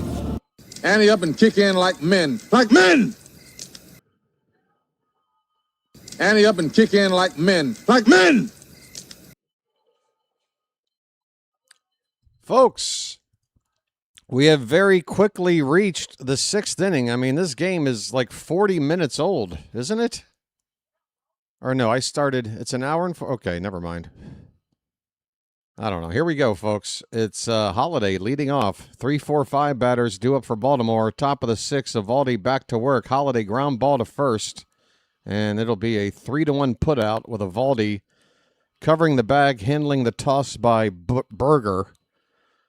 A quick out. Holiday 0 for 3, hitting 3rd in the order. That move has yet to pay off. 1 down for Tyler O'Neill. Ahoy there! Anybody home? Beavers will hit next. O'Neill is 0 for 2. I'll be back on camera in just a sec, folks. Finishing up a little snack. Pitch low and away. 1-0 to O'Neill.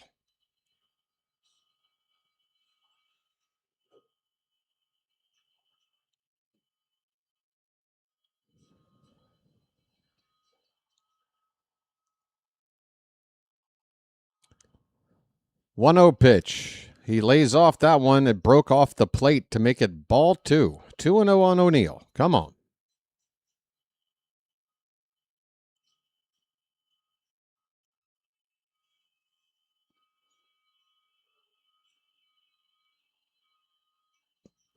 The pitch. Taking all the way, and O'Neill was right to do so, even though that's a strike. That one just caught the corner on the outside at the knees. 2 balls and 1 strike. Come on, give him something to hit. That's outside, 3-1. Good patience shown here by O'Neill, and he's worked himself into a nice hitter's count. The average may be low for O'Neill at 217, but he has been one of the better hitters for the Orioles over the past month. There's a called strike 2. Full count on O'Neill.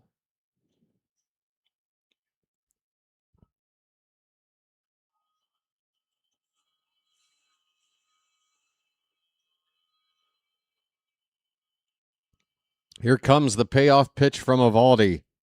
That is laid off for ball 4. That one is just about in the dirt. Folks, we've got ourselves a 1-out walk. I'm walking here. I'm walking here. Runner over at first, and Dylan Beavers. Folks, show me your Beavers. Nice beaver. Thank you.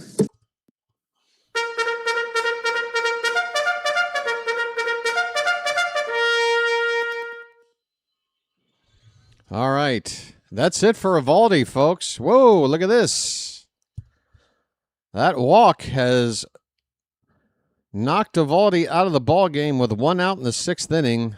He cannot win this ball game. It's either a loss or no decision. Let's hope it's a loss. They are going to the bullpen, the Rangers. Probably to bring in a left-hander with the lefty Beavers due up. Folks, we do have a right-hander like a Christian, what's his name? Christian Franklin? You want to give him a turn up there? I don't know. Do we counter move right here or what? Tyler Alexander, a lefty. Veteran lefty reliever, is going to come in for the Rangers. On the season, he has an ERA of 3.24 and a whip of 1.24. He's got 4 saves on the season. Let's see. Last time out, he went an inning and 2/3 scoreless against the Giants, but in the relief appearance before that, he gave up 2 earned runs in just 1/3 of an inning against the Houston Astros in a loss. Let's hope for that. Let's hope for a bad outing here from Tyler Alexander.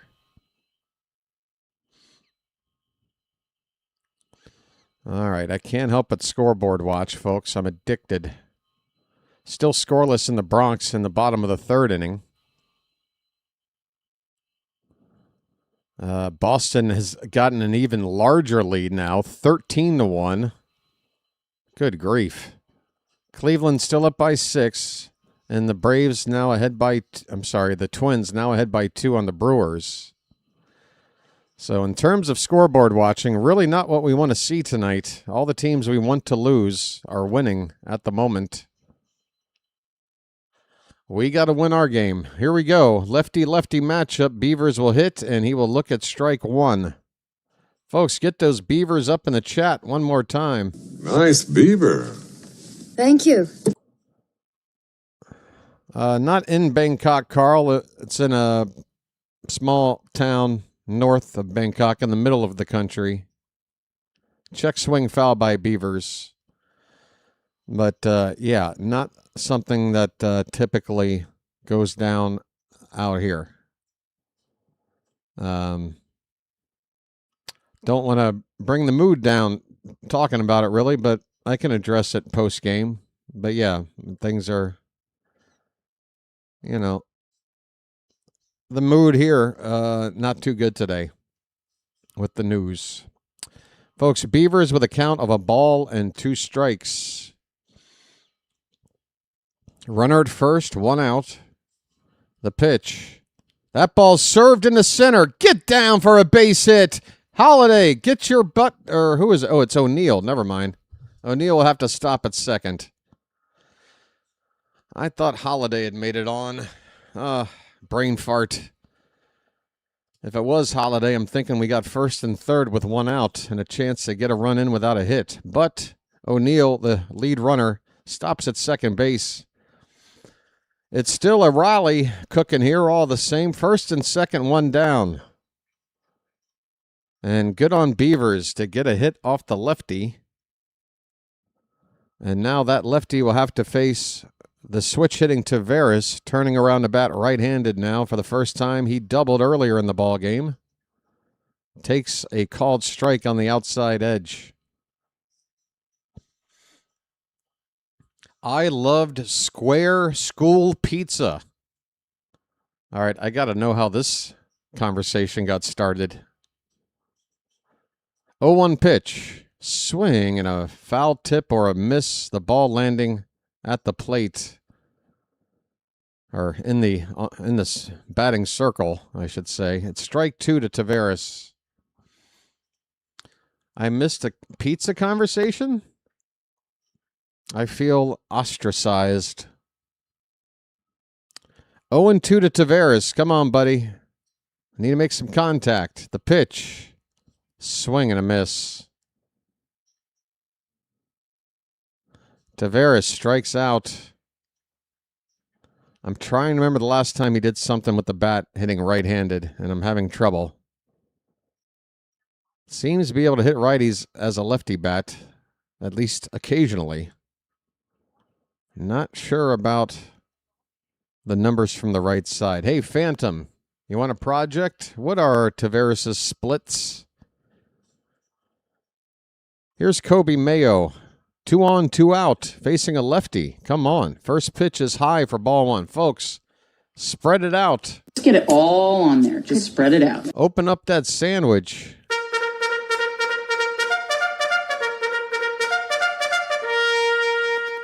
We got Mayo with 2 ducks on the pond and a lefty on the mound. Here's a ground ball, third base, and charging, throwing Duran. This inning is over.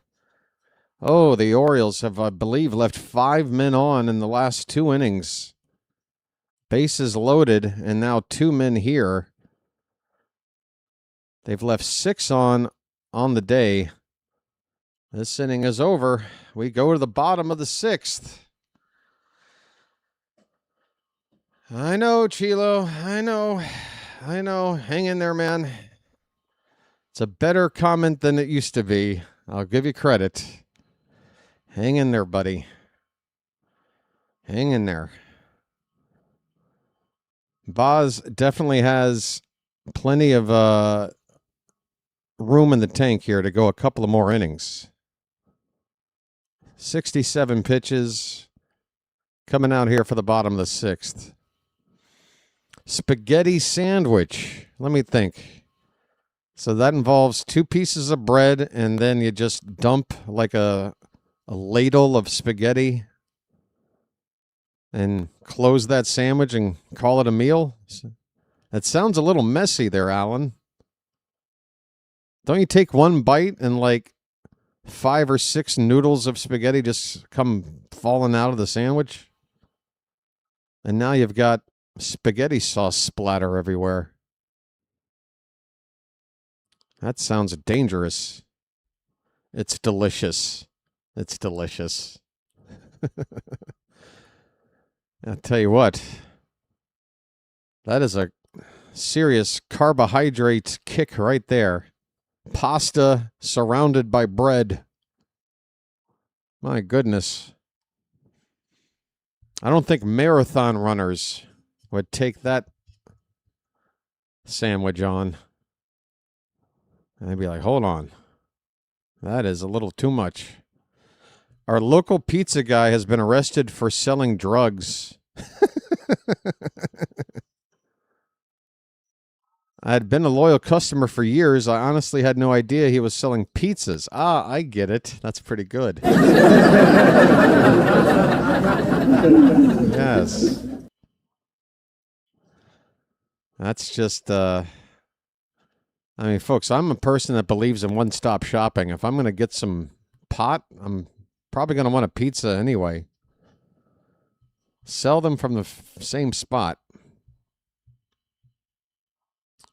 There you go. Tavares is only hitting 175 off of lefties versus 241 against the righties. I don't think we can send him up there against lefties. I think Franklin probably deserves a shot to pinch hit in that spot.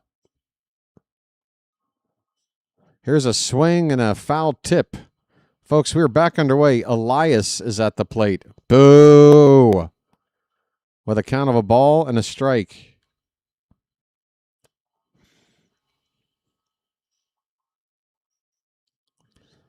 Jeremiah Jackson. Do you want him in the outfield, though? When he got Franklin. I mean, I know Franklin's kind of unproven, but if he's here, we might as well give him a chance. Although Jeremiah does come in clutch pinch hitting. I do have to say. 2-1 check swing roller. Baz is going to pick it up, and he's going to... Oh, God, Shane. No.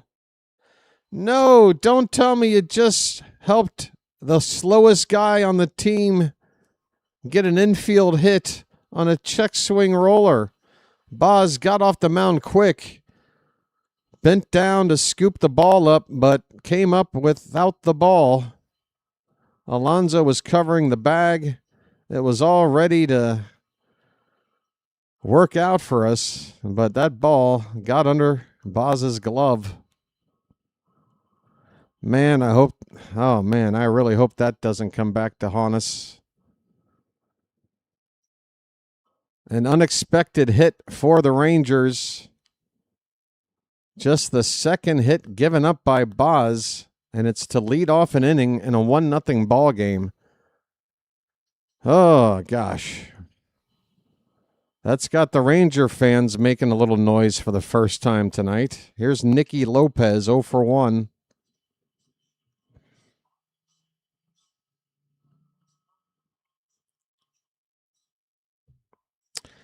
That, I believe, is a switch hitter, Lopez, if I'm not mistaken. How about a double play?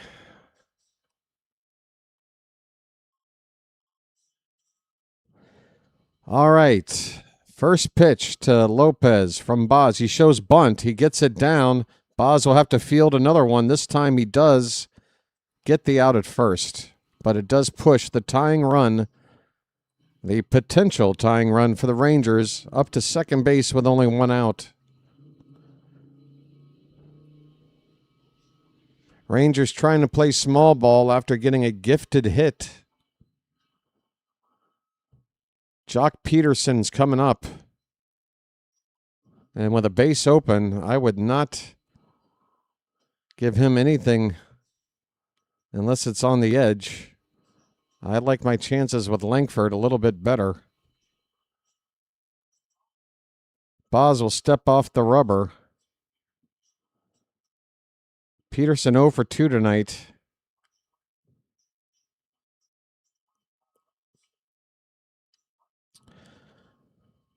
Baz from the belt. And the first pitch. That ball's going to be gone if it's fair, and it's gone.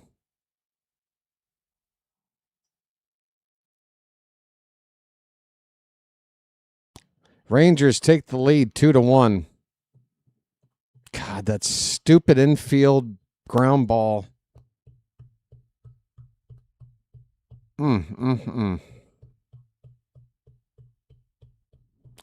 Peterson got all of this ball, pulled it right down the line. Just a matter if it'd stay fair. He got all of it. And tough break for Shane Baz. He's put in another outstanding outing. And just a freakish ground ball. And then one swing later, we're losing 2-1.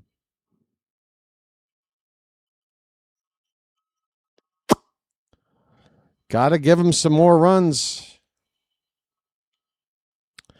There is a called strike to Langford. He could have gone after Langford. Less dangerous hitter in my humble view. But I guess Baz, it's kind of hard to argue. He had been pitching so well tonight. Oh, that's tough. 1-1 the count to Langford.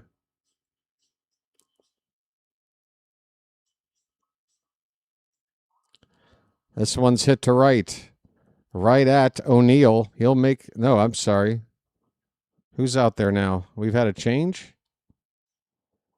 I'm sorry. O'Neill is DHing tonight. Taveras makes the catch in right field. Ah, man. I did say put him on first, didn't I? Like, I wasn't on the fence about it. I'm pretty sure I was down with putting Peterson on at first. Swing and a miss. Seager at the plate with an 0-1 count. He is 0 for 2. Shane Baz had gone 43 2/3 innings since his last home run ball. Man, I guess that's why you don't put him on. I guess the way he's been going, you just expect Baz is going to keep it in the park. Here's a shallow fly ball to Cowser in center field. He makes the catch, and the inning is over. But the Rangers take the lead here in the bottom of the 6th. It's a heartbreaking moment here tonight, but it's not the end. We go to the 7th. Texas 2, Orioles 1.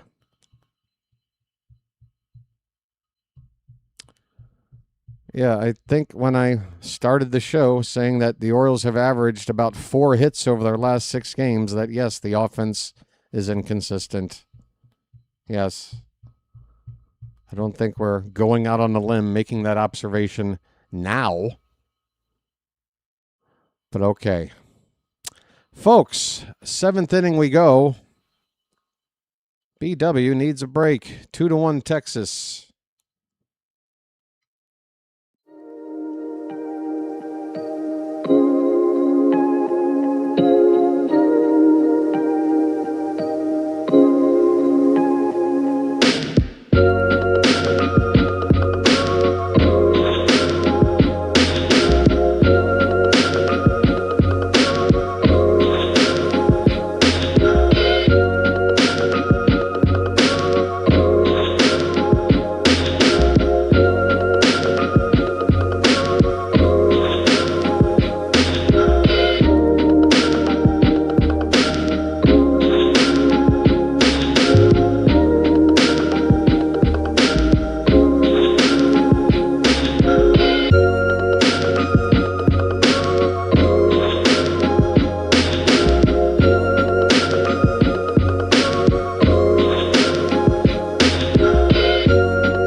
Over?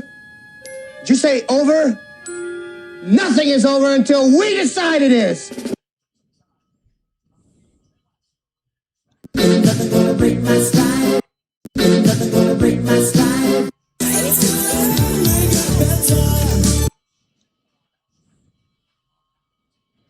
Folks, another lefty on in relief. It's Robbie, how do you say this? Ahistrom? Ahistrom? Airstrom?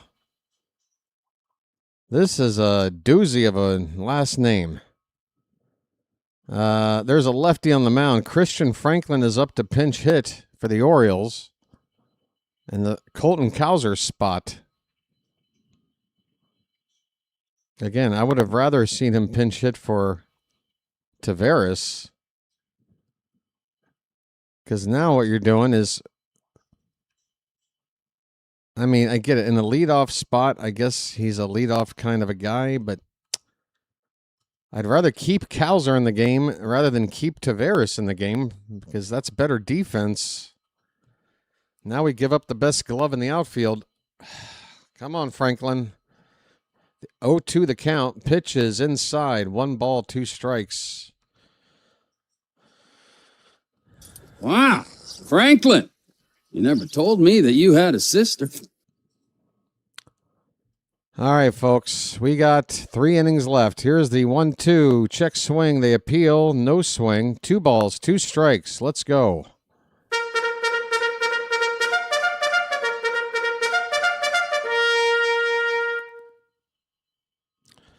Ahistrom? It sounds like an antihistamine drug. I can't pronounce this guy's name. Franklin to right. That ball is going to hang up there for a while and be caught by Nimmo. Pretty shallow. Pretty easy. Out number 1. Here in the top of the 7th inning.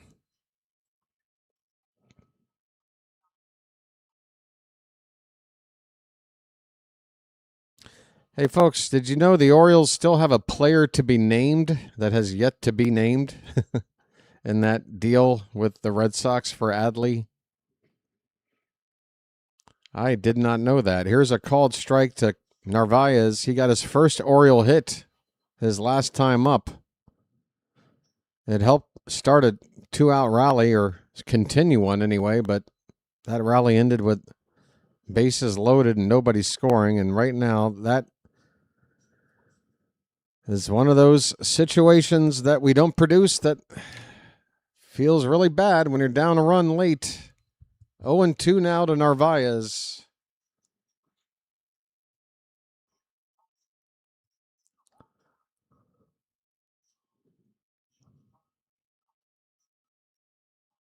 I'm sorry, did I just overhear one of the Apple TV guys talk about no postseason wins? Is he talking about us? Here's a foul tip at the plate. Still 0-2 on Narvaez. Ah, there it is. They've got a graphic for us. Drought since the last postseason win. All right, 4 teams with longer season streaks than us. The Reds have not won a postseason game in 30 years. Wow. Here's an 0-2, up and in on Narvaez. 1 ball, 2 strikes. There goes a narwhal.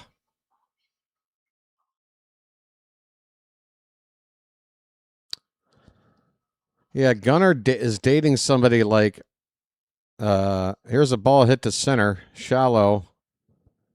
Carter hardly has to move. 1 step to his left, he's got it, and 2 down for the Orioles. Yeah, I think Gunnar is in one of those Roy Hobbs situations. Remember in The Natural when Roy Hobbs was tearing it up and then he started dating Kim Basinger's character? And then he couldn't hit. We need Glenn Close to sit in the crowd and stand up while Gunner's at the plate to turn things around.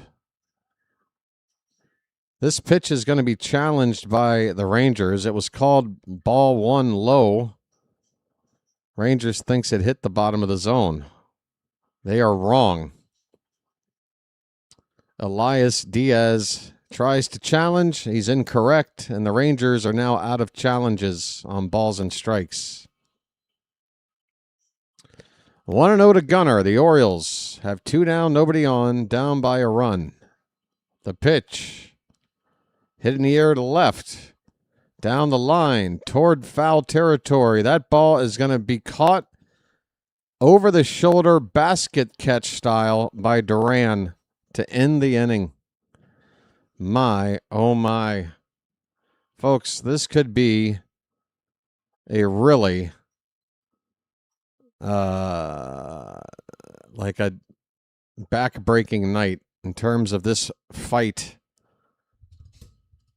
Every other team around us seems to be winning. We are currently losing. And if we do, and we lose ground on every other team, that is tough.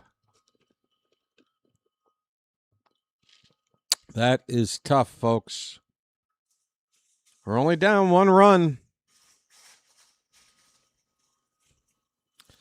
We need some help. Folks, we have reached the 7th inning stretch. Thank you, Froggy, for giving me a visual cue, or I might have forgotten.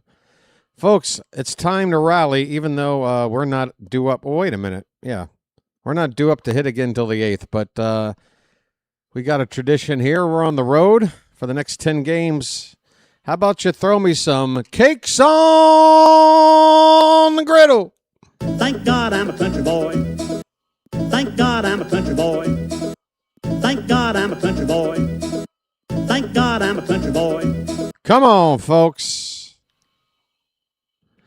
Do you believe the O's can come back?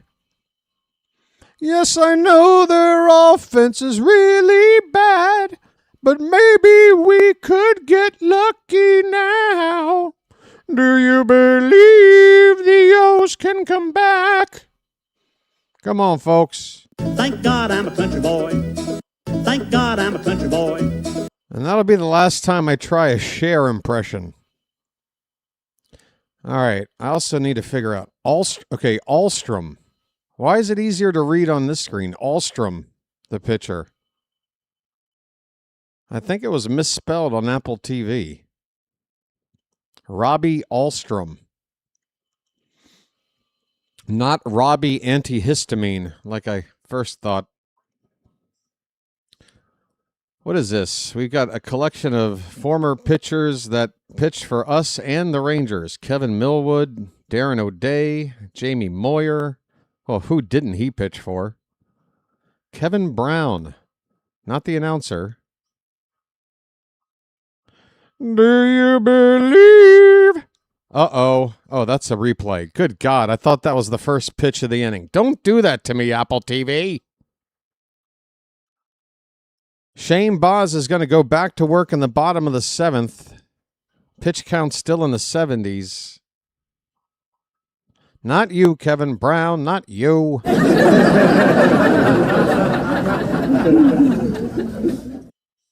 Elias's plan, no catchers, no bench, no outfield, short bullpen.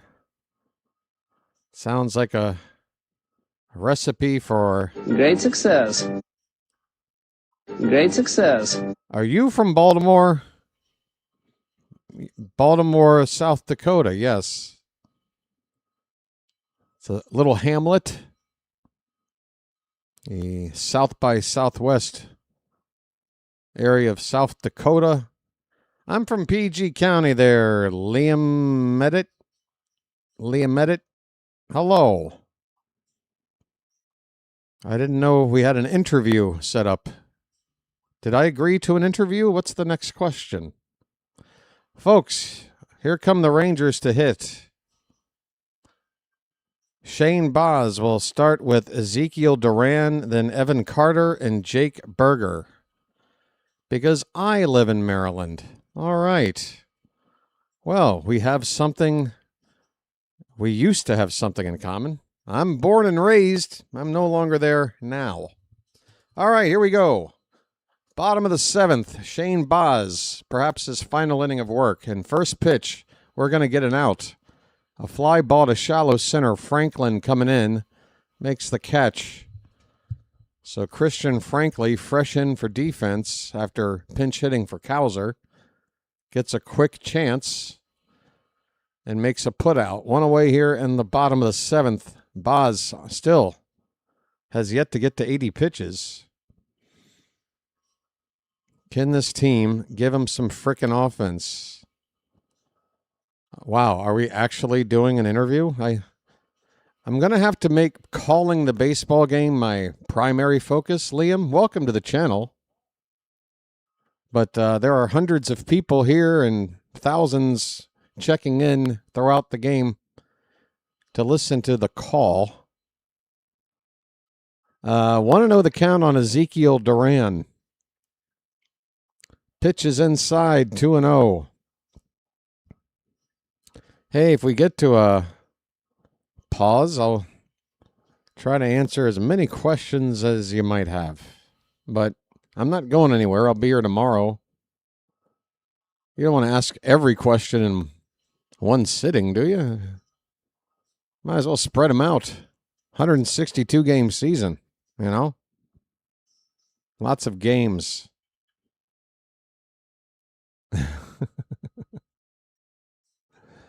What do we got? Shane Baz has a 3-0 count on Duran, and that is a 4-pitch walk. That one is high. 1-out walk for Baz. That's his first walk of the night, and to do it on 4 pitches should be a red flag for Drew French and Craig Albernez. Might be a red flag.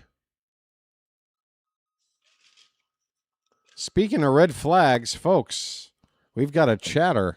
Here's Evan Carter. He lifts one to right. That one is shallow. Coming out, now coming in behind the second baseman. Taveras will make the catch. 2 down here in the 7th. Baz trying to go 7 full innings. He's 1 out away from doing so, with only 84 pitches on the night. Man, can't you give him a little run support? Just a little bit. Jake Berger, pardon my French. Jake Berger is 0 for 2.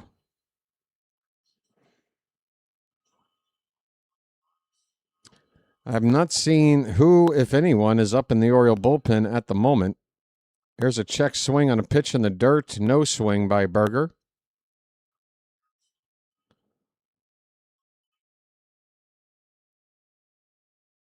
Two to 1 Rangers in the bottom of the 7th. They're at the plate with a man on first, 2 down. Baz is 1-0 to Berger. And now a check on the runner at first. Duran is back.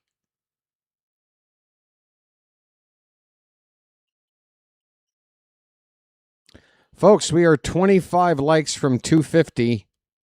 And that's been sort of the baseline goal here lately for the channel, 250. Let's try to get there tonight. This ball's hit toward Gunnar. He makes a play, and he gets the ball there to first in time. Sorry for the vague call. He makes a play. I'll try to improve on that call next time. Gunnar had to field it on a short hop, and as he typically does, running away from first, kind of slinging that ball off balance over to Alonso. He gets it there, folks. The inning is over. Rangers fail to score. They've only had 1 swing tonight to put anything on the board. A 2-run homer by Peterson. Man, don't let that be all. We have to do something, folks. 2 innings left. 2 innings left. Alonso, Holiday, and O'Neill are going to be due up. 2 to 1 Rangers. Once again, folks, a reminder that tomorrow night's game will start 1 hour earlier than today's. It's a 7:15 p.m. Eastern start time instead of 8:15 like it was tonight. So coverage for the game here on the channel will begin at 6:55 p.m. Eastern. And the pitching matchup is fantastic, at least if you're a neutral fan and not worried about the results. You got Trevor Rogers going for us, and you have Jacob deGrom out there for Texas.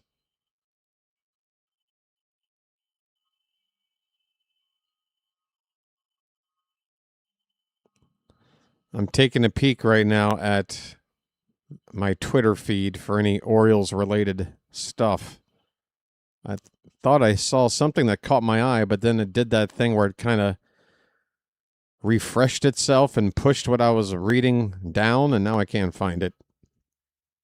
Never mind. I got a small spoiler. We won't score much tonight.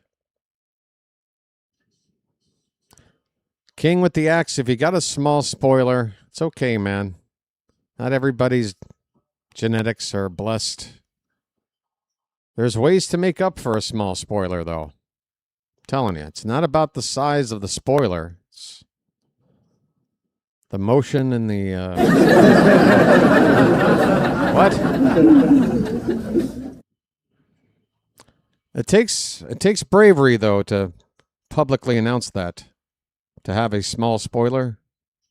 Folks, Pete Alonso will lead off. First pitch. Grounded foul. Come on, Pete. A polar bear stirs.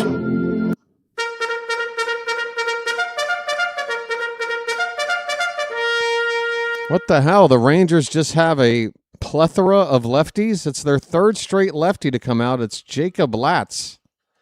And Alonso goes after a pitch below the zone, fouls it back. It's 0-2. 3 straight lefties they go to. We don't even have 3 lefties.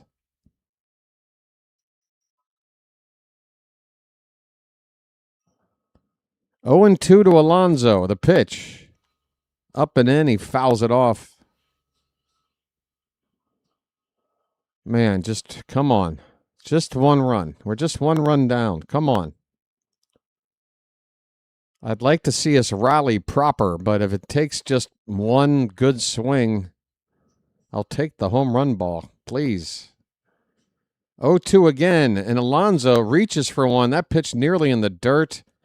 It's going to be a fly ball to center field. And when the ball's that low to the ground, good luck trying to do anything with a power swing. That ball's going to just be an easy out in the outfield. That's one down for us in the 8th. 5 outs left to play with. Jackson Holliday, who the Orioles have decided should hit third in the order tonight, is so far 0 for 3 in that spot. He takes high for ball 1. Folks, we're 18 likes from 250. Maybe that magic number will create a spark for this offense. I'm looking for any sort of supernatural help. There's a called strike. 1-1 on Holiday. Losing tonight would really, really hurt. It basically means have to win the next 2. Absolute must. It's a disaster otherwise. And again, it's not just head-to-head loss. It's the fact that the other teams in the hunt right there in the pack, they're all winning right now. 2 balls, 1 strike. The pitch. Popped foul. 2-2. Even the Angels have a win streak. What the hell? Good grief. Well, I'll say this. I mean, when we went to Houston and swept the Astros right after the All-Star break, Houston went on a crazy run right after we swept them. You never know, folks. 2-2, Holiday swings and misses. He strikes out 0 for 4 in the 3 spot. This lineup card. Ground ball, ground ball, ground ball, and a strikeout tonight for Holiday. He's almost hit for the cycle. He's almost grounded out to everybody in the infield. Jesus Christ. All right, O'Neill is up. Come on, buddy. 1 swing off a lefty, and we're back in business. It's a called strike to O'Neill. Come on, folks. Come on. Ahoy there! Anybody home? All we need is 1 swing, and this guy's been crushing lefties. That ball's fouled away. Where is it? It's over the dugout. It's 0-2 on O'Neill. Top 5 in the order is 0 for 13 combined. Thanks for that update, George. It hurts to read it, but there's your storyline. To do that when Shane Baz has been so unfairly treated in terms of run support, it just hurts to see. Here is a pitch to O'Neill. That one very high. 1 ball, 2 strikes.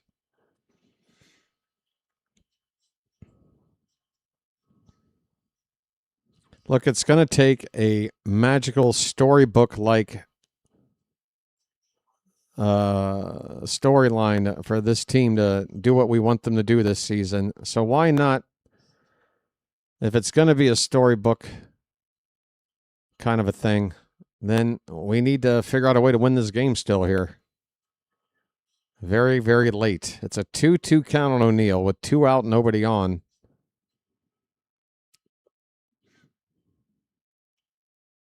Missing that Pozo pop.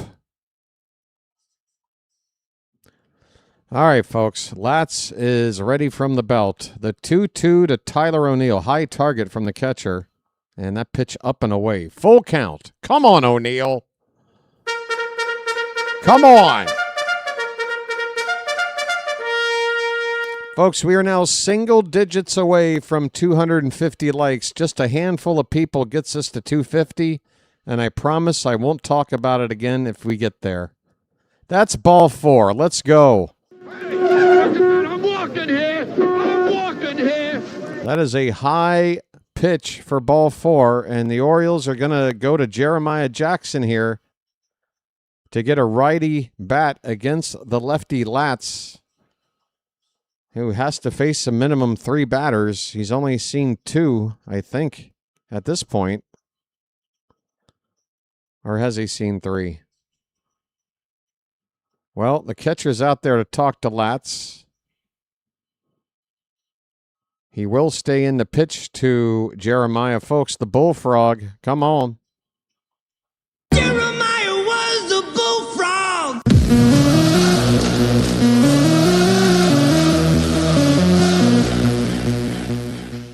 39 RBI on the season and for Jeremiah.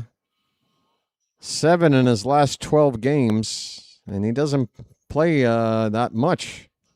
He's had some big pinch hits for us this season. First pitch, called a strike, borderline, up and in. Tough pitch on Jeremiah. 0-1 the count. Christian Encarnacion Strand would hit next if the inning continues. He's on deck. The 0-1 popped up. That's going to end the inning. Straightaway center field. Carter barely has to move. And there you go. We'll have one more inning left.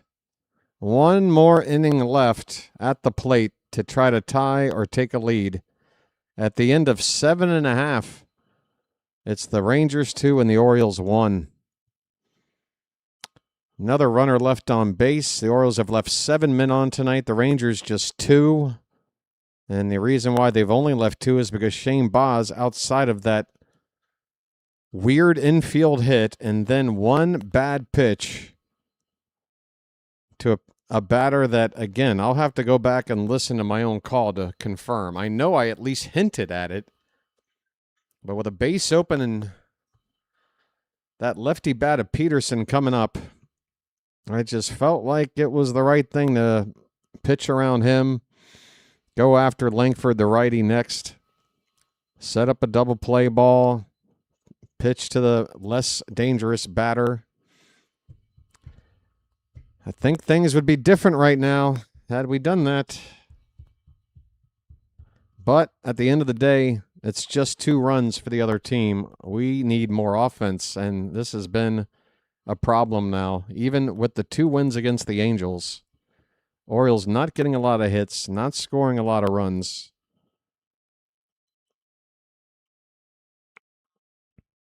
We've out-hit the Rangers 5-3 tonight. But again, that's more pointing toward how impressive Baz was than it is how much better our offense is. It's not.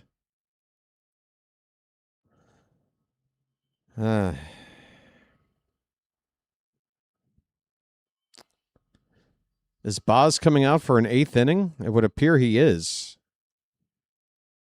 It would appear Shane Baz is going to start the 8th, folks. 87 pitches. It is 86 pitches. Elias Diaz is going to lead off. It is the bottom part of the order. 8, 9, and 1 due up for Texas. I don't think Baz is going to finish this inning. I think he'll probably face the 8 and 9 batters, and then regardless of where things stand after that, with the lefty Peterson due up 3rd, that's where you make the switch. So we probably have Wolfram up in the pen for Peterson, I would expect. Here's a first pitch to Diaz. That is a little bit low. Sorry, Elias. He goes by his first name. Just low for ball 1. Elias is 1 for 2. He had that check swing roller that turned into an infield hit and came around to score on the Peterson 2-run homer. Jeremiah Jackson now in left field for the Orioles. Beavers is out of the game. Franklin is in center field for Cowser. But that already happened. Here's a 1-1 pitch. There's a breaking ball, and I want to challenge that. We've got 2 challenges. We're in the bottom of the 8th. That one looked like it might have caught the corner. Up and in. Would have made it 1-2 instead of 2-1, but no challenge. 2-1 pitch. Popped up. Okay, it won't matter if this stays in play. But it doesn't. It gets behind home plate into the crowd for strike 2. Folks, that was the 90th pitch of the evening for Baz. He's given us everything he's got. And I'm really going to be pissed if we can't score more for him. At least get him off the hook, for God's sake. 2-2 pitch. Swing and a miss. Baz deep into this ball game still. Mowing batters down. Give this man a run, for God's sakes.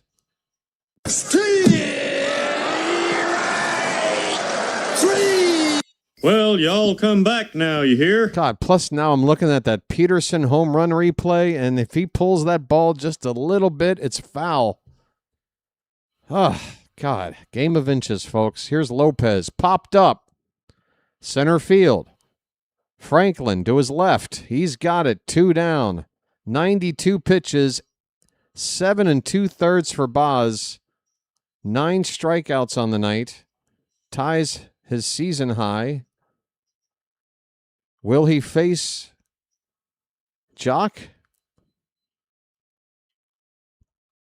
I would be going to Wolfram here. You got 3 of the next 4 batters lefty. Peterson, Seager, and Nimmo. Just be careful here, Shane. First pitch. Peterson tries to get into one, but missed it. It's going to be a high fly ball to right. Will it stay in play? Yes. Just barely. There's a weird cutout area of the stands that comes to a point. And right at that point, a little triangular area there. Taveras in right field able to make the catch to end the inning. Shane Baz goes 8 innings of 2-run ball. And again, at worst, it's a 1-run game because, God, that stupid check swing roller. Oh, if it wasn't hit just so. It's an easy out. And then Peterson's home run, if it happens, is a solo shot. And at that point, you don't put him on. Oh, God, this game is so frustrating. Not just this game we're watching, just this sport is so frustrating. Oh, jeez. 1 more inning. 3 more outs to work with. It'll be Taveras, Mayo, and Franklin due up. Man, we need Basayo's bat back. I think we need Kjerstad up here.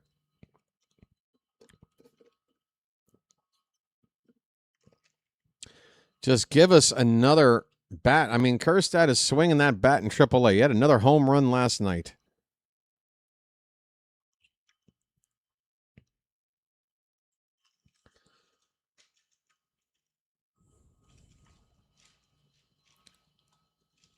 So it might wind up, again, if we don't win this game, if we don't come back and at least tie it and make it go to the bottom of the ninth, then that is a complete game for Baz, an 8-inning complete game. If we don't come back, I don't want it to work out that way. I want us to come back. I don't want him to get credited for a complete game. Nothing against him, but by definition, that means we lose. Yep, Blaze. We're missing Blaze, too. There's been an update with Blaze. He has started to play catch and throw with a glove. Not just throwing, but catching as well. And I think there's a report about next week starting to hit in the cage and maybe doing some fielding work by the time we get to Tampa Bay in about a week from now. So, Blaze is starting his ramp up to get back. Here is Taveras batting right-handed. And again, the numbers for him as a righty, not good. He does have a double from the left side tonight and a run scored, the only run for the Orioles. 1 for 3. Lat's still out there. And a swing and a miss. Makes it 1-1 on Taveras. We do need a righty bat, and we didn't go out and get one. We sold O'Neill, and we didn't get anything in to replace it. We just said, well, Franklin is something. Here's a ball fouled behind the plate. 2 strikes to Taveras. Welcome to this world. Primus fans, anybody? 1-2 to Taveras. The pitch. That one is hit toward third. Come on, run, Leote, run! Yes! It's an infield hit. Oh, Duran, the third baseman, did everything he could. He charged. He made a really sweet barehanded pickup. I was worried that they were going to somehow pull it off. But, folks, we've got the tying run on with nobody out. Let's frickin' go.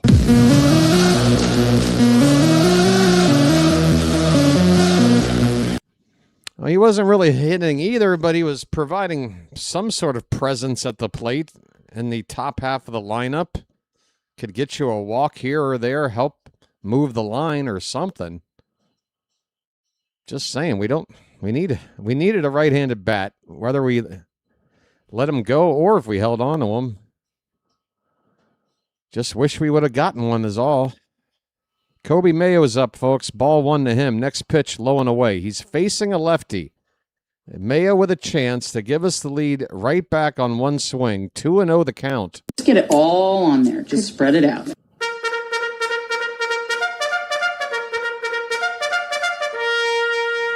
Come on, buddy. Throw a meatball, Lats. The pitch. That ball's hit hard but foul. A little bit out in front of it. Mayo pulled it to the left. 2 balls, 1 strike. Folks, come on.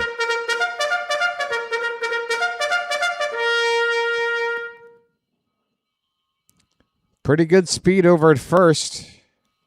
I would not be running right here, though. Let Mayo swing that bat.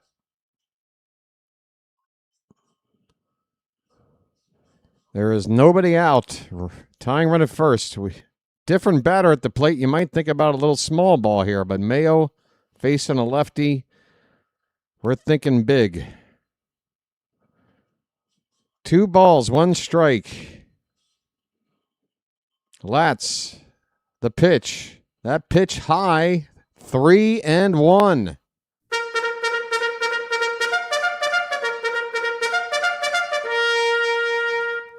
You walk Mayo, you push that tying run into scoring position with nobody out. Franklin on deck would then be in a perfect position to sacrifice. 3-1 pitch. Swing and a miss. Oh, my.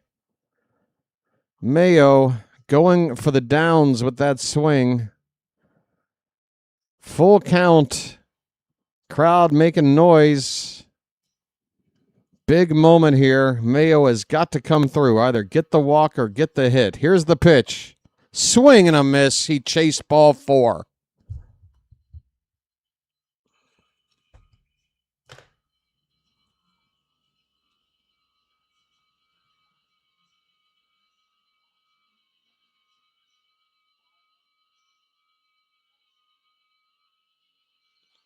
God, you could tell by the way he starts his swing that he's about to go out of the zone. Just lay off.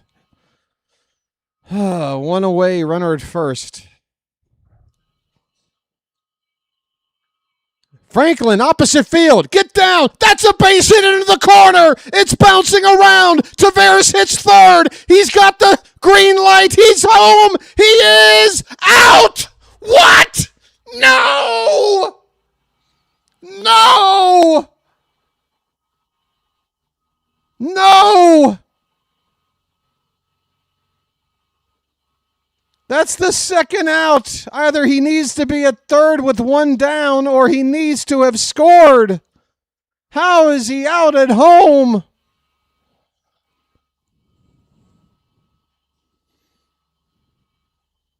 Give me a replay. What is this slide by Taveras? It was like a leaping slide. Oh, he's out. But wait a minute. His arm. Wait a minute. No, the glove is not tagging him. You're not out if your arm is on Taveras. The glove needs to touch him. Hold on. Hold the hell on. Where is the glove of the catcher before it touches him? It's not touching him. He's safe. He's safe.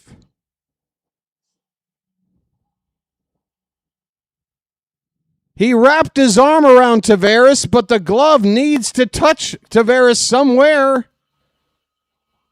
They better turn this over. This game should be tied. They're replaying it now. Don't fuck us. What a hit from Franklin. Buck Britton sent the runner home. He needed to be right. Because otherwise, it could have been second and third, only 1 out. You definitely do it if it would have been the 3rd out and the ball game on the line. You don't want 2 down to come up with the hit, but with 1 down, a fly ball could have helped.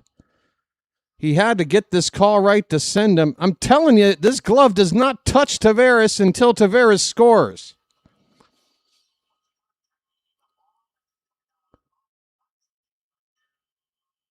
Come on, you better get it right in New York. The mitt never touched him. There's never even a graze. You can see the fluid motion of the glove as it never touches him until he wraps his arm completely around Taveras' waist.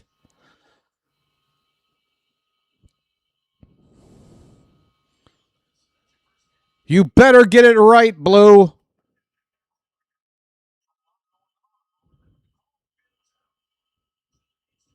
By the way, credit to Franklin for his first major league hit.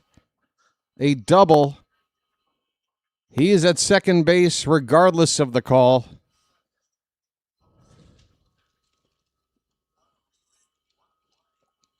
Folks, we got over 400 people in the room. Do me a favor. Subscribe. Welcome to the BirdWatcher Channel. You found the right place. Now seal the deal and subscribe. It's free. Join the over 5,600 bird watchers here. Stands!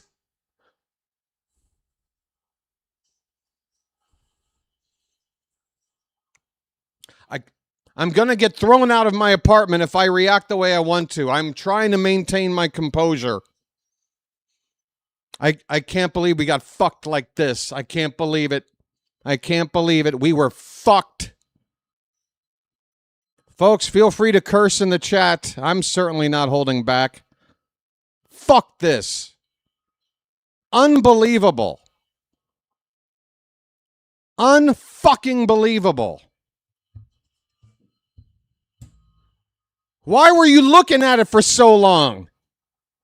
What did you see in the 5 minutes of looking that made you go, oh yeah, the call is correct? If it's correct, it should have taken you 2 seconds and go, oh yeah, I mean, clearly the ball beat him. He's right there. But the glove never touched him.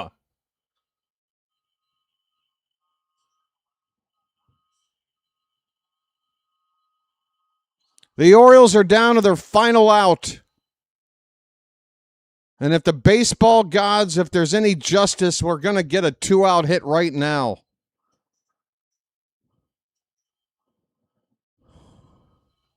Unfrickin' believable. It's Christian Encarnacion Strand pinch hitting. 2 out in the ninth, 2-1 Rangers. Franklin at second. The pitch. Swung on and fouled back.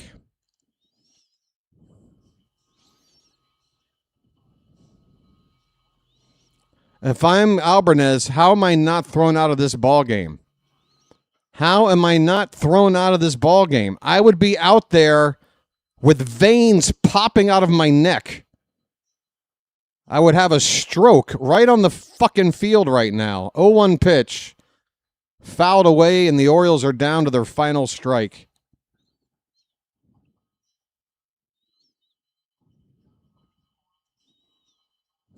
I can't believe we got fucked again. Our team is inconsistent as it is. We don't need the umpire's help like they screwed us in Toronto earlier this season. 0-2 on Encarnacion Strand. Here's the pitch. High, 1-2.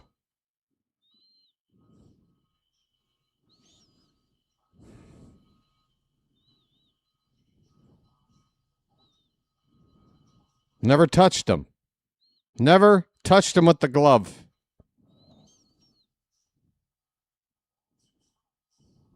One ball, 2 strikes. The pitch.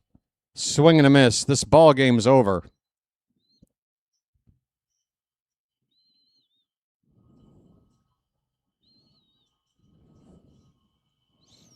Folks, do me a favor, hit the like button and subscribe if you haven't already. I'm sure a lot of you want to run out the door. Final score, Rangers 2, Orioles 1.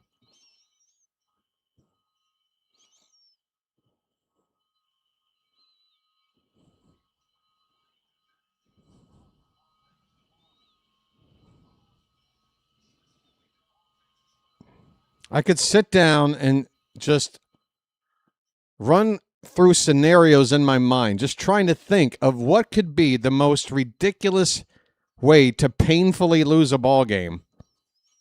I mean, between Britain sending him in the first place, again, in a spot where if he doesn't, if you're playing it safe, you got second and third and 1 out, a chance for that tying run to come in without the benefit of a hit. But you rolled the dice in a spot where you got to be right. And the thing is, even though the throw beat him, he was safe.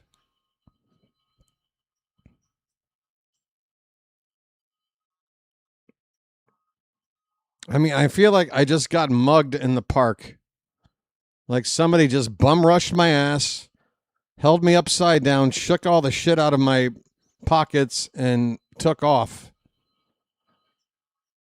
And I'm just sitting here completely confused about what just happened. Absolutely terrible. Let me turn this broadcast off. I can't look at it anymore.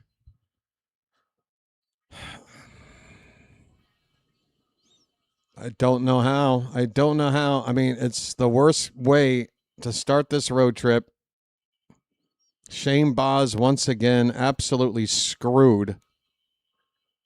It's just enough to make you want to do something stupid.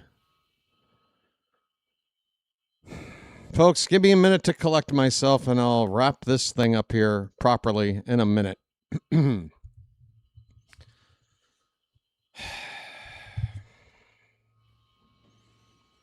I mean, let me just start with this. We got 131 people, so like 200 people have left the chat in the past, 4 minutes? They couldn't wait to leave. They all want to be here for the big moment, and then they all want to hurry up and go.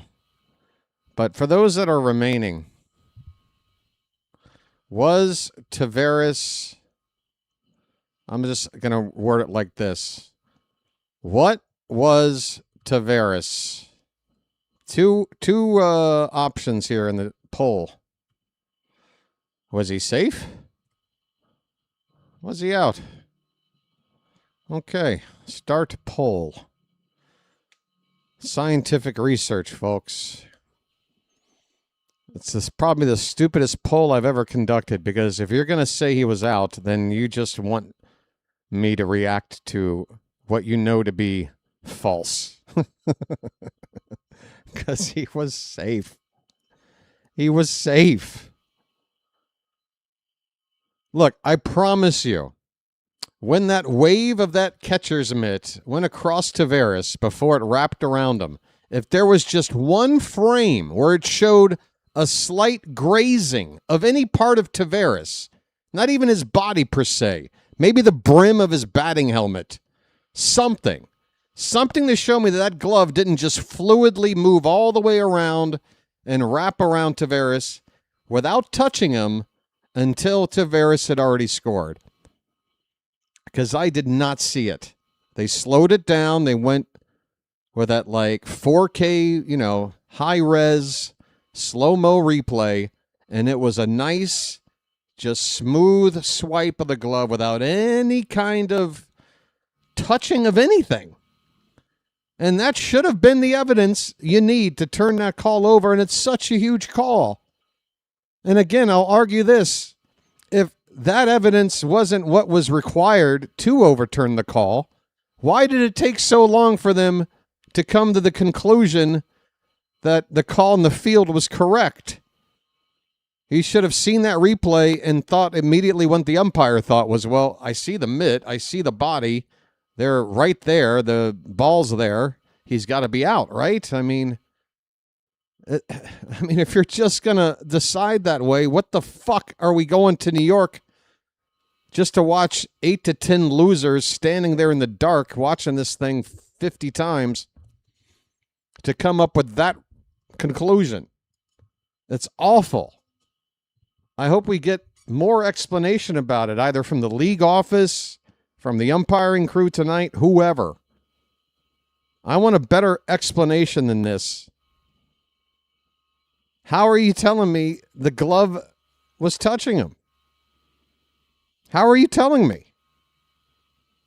I gotta go to Twitter. I gotta go to Twitter so other people freaking out can help me cope with this. What's the best thing to search here? Is it Taveras? Is it Diaz the catcher?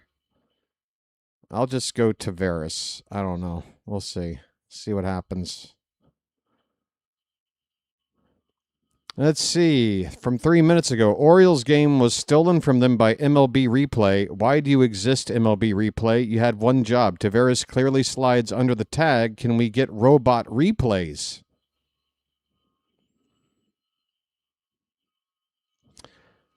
Score the tying run, but Taveras called out despite not a single angle showing he was actually tagged. Horror show. Folks, these are just random. These aren't even necessarily Oriole fan accounts. Taveras was safe, man. They cheated us. The MLB is such a fucking joke. How is Taveras out on that play?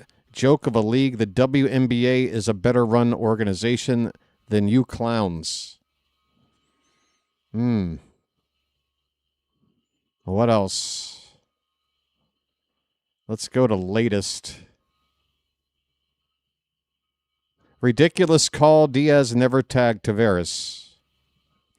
We just got absolutely effed over on that call at home plate. Glove never touched Taveras. All I did was search the word Taveras. So anybody out there who wants to claim that he was out would be showing up in this same search field, right? All I'm seeing is the same thing. Rob says Taveras was clearly safe. Fucking horrific call. G.E. Wilson with a super chat. Thank you, G.E. Says they come out tomorrow and say he was safe when it doesn't matter. What a joke. Oh, would they do that? I mean, if that's true, then who's accountable? Who's accountable for turning a tie game into a loss when the season is quite literally on the line here?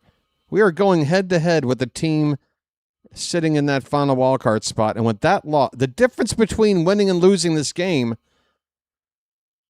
it's just, there couldn't be more weight to any one game than this one tonight. And for it to be decided like this, after all we've been through as fans so far this season, it's just, how are you not just raging? How are you not raging? I'm raging. Unbelievable. And yeah, for Albanez to not even, I mean, look, Craig, you knew damn well with one out left in the ball game after that bullshit, you might as well get tossed. And Albanez didn't even come out for nothing. He came out for nothing. I can't stand that about him. All right, he took that line drive. I can't remember who hit it. And he messed up his jaw. That was what, in April? Isn't he healed up with that by now? Does he now have like a medical clearance to go out there and scream at somebody if he's in the mood? It feels like enough time's gone by.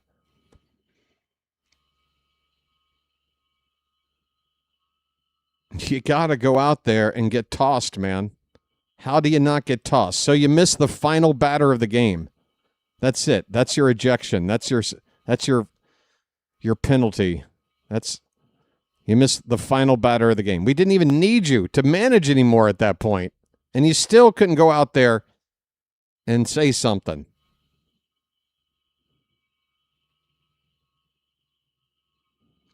The Rangers win on one swing of the bat. Shane Baz's start is wasted. He's given the loss. He's 4-11 now. He's now gone 14 starts with an ERA under 3.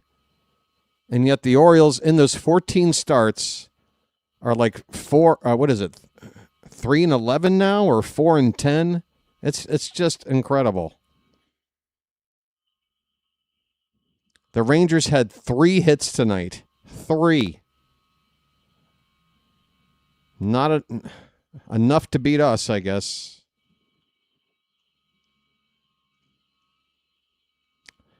And, yeah, we got to win these last 2 games. Because, again, not only to salvage a series here that is a must-win, but to just even up this head-to-head matchup on the season if a tiebreaker came into the mix down the road. But, man, after a loss like this, I don't even know if I can start scoreboard watching again for tomorrow's game. I don't know if I can do that to myself. I think I'm at the stage now mentally where I'm just going to watch my team, try to take care of business. And if somebody wants to tap me on the shoulder and say, hey, BW, we're back to within a half a game of the playoffs, then go ahead and let me know. But until then, I'm not looking at the standings. I'm not following the out-of-town scores. I'm not going to do that to myself because tonight I did that, and I feel awful right now. Just bloody awful. Folks,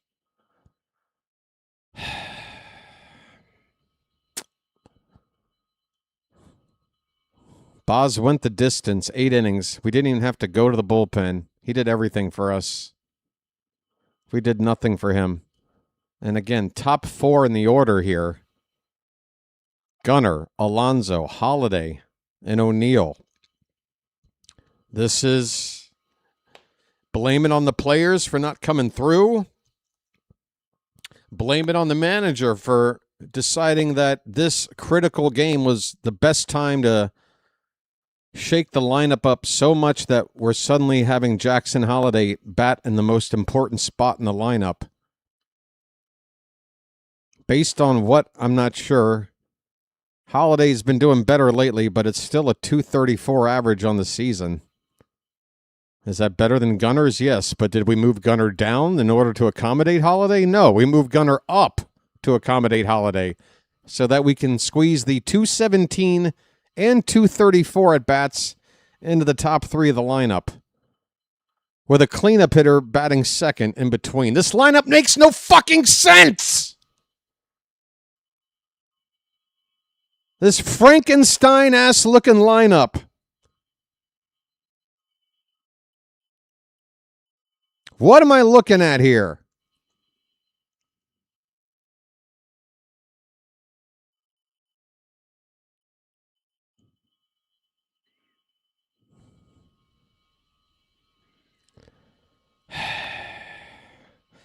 Folks, the poll says 3 out of 4 of you think he was safe. Not exactly a ton of votes on it, but there you go. I'll just go ahead and end the poll. He was safe. He was safe. And again, like, I get it. If you're down on this team, if you're critical about the way it's been constructed and managed and led and strategy-wise, in-game, you've got all kinds of reasons to feel like all that has contributed to how the team has done this season. But in terms of just this game,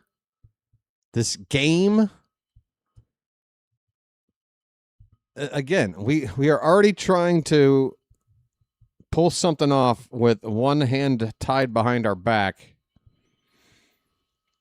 trying not to trip over ourselves into these losses. But when it comes down to a call, instead of us just not executing, this just could not have been the game for that to happen. I'm just so pissed off.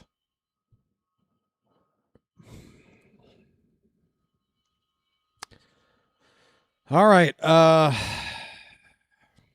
I'm not going to sit here and milk the clock, folks. I do have to wrap things up. I don't really want to go through all the stats and whatever. I'm just done. So mad. So disappointed. I feel bad for Baz. Feel bad for the other fans out there.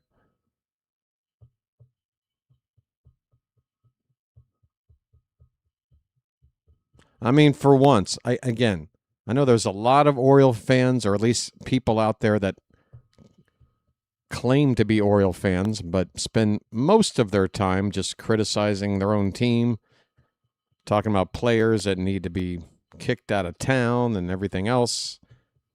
Seems like they're permanently in that mode. But I'm telling you, tonight, if all of us Oriole fans, if you care about this Orioles team on any level, I would hope that for tonight's game, we can all find something we can universally agree on, and that is we got fucked by that final call. Again, I get it. Should we have had more runs on the board? Should have even come down to that? No. But it did come down to that. If we score that run and it's a tie game and we go on to lose in extra innings, that would suck. But you know what that at least would do? It would have gotten Shane Baz off the hook. And he so deserved it. He so deserved to get off the hook for that performance. And they took that away from him. You feel me, folks? They took that away from him.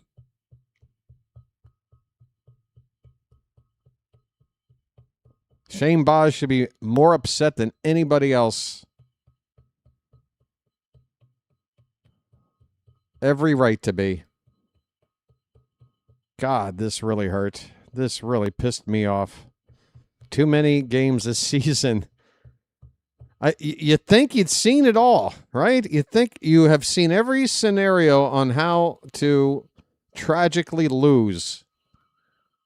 And then here's another way. I mean, it's the same reason why I love this sport. It is designed in such a way where you typically see something that you never saw before every single ball game. But did it have to be this? Did this have to be the thing I never saw before? Why, baseball gods? Why?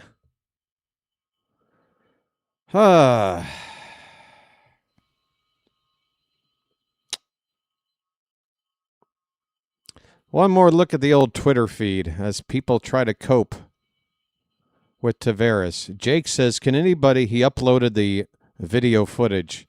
Jake says, can anybody show me where Taveras actually gets tagged on this play? Still haven't seen it yet. Me neither, Jake. Me neither.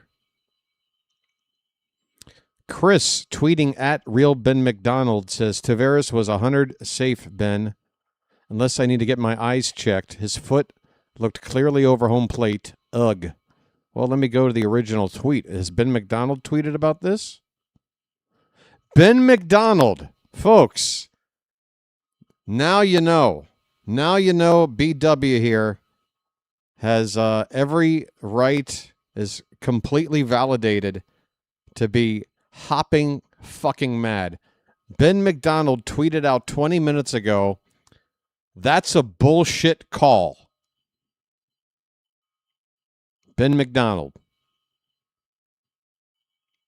You're not going to see that often, folks. I mean, he is a broadcaster for a major network that works directly with Major League Baseball.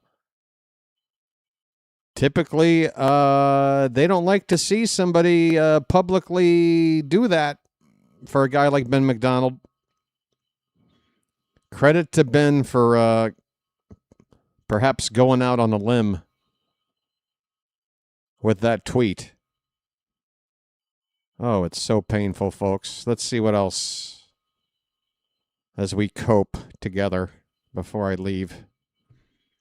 MLB Replay Center are cowards. Rangers catcher still hasn't tagged Taveras with his glove. Why have replay when you miss something that obvious? Have some balls and let the players make the plays.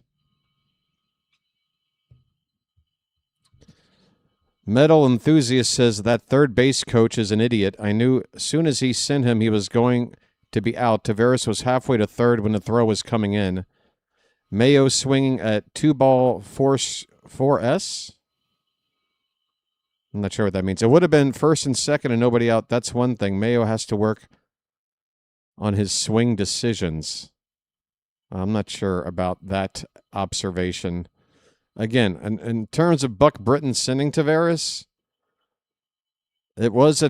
we saw the result. Obviously, it was a close call on whether or not to do it, but that's when you look at the outs situation and you say to yourself, well, I shouldn't be sending him unless I know damn sure he's going to score, because otherwise you got second and third and one out, and not only a chance to tie it without without the benefit of a hit, but, a chance to still put up a crooked number on the board here.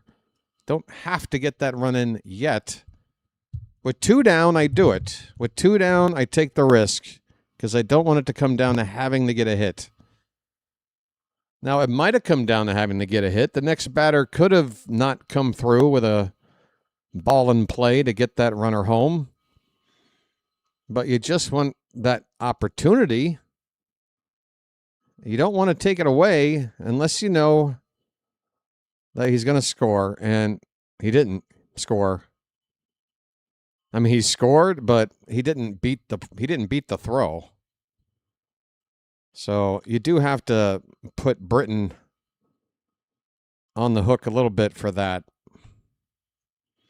Neil says they should just get rid of replay at this point. More times than not, it's a joke. He never tagged him until after Taveras touched the plate and the ball was moving. And yeah, I didn't even mention this, but yeah, by the time the mitt actually makes contact with Taveras, the ball's coming out of the mitt. He didn't even hold on to the ball. They could have just gone with that. But by the time that happened, I think Taveras had already touched the plate. So it's just another thing, though. It's just another way when you look at it. It's like, how are we walking away without this a 2-2 ball game still? Or now? John Solomon says, how was he out? They showed tons of replays, and it sure looked like he missed the tag on Taveras' body. Yep.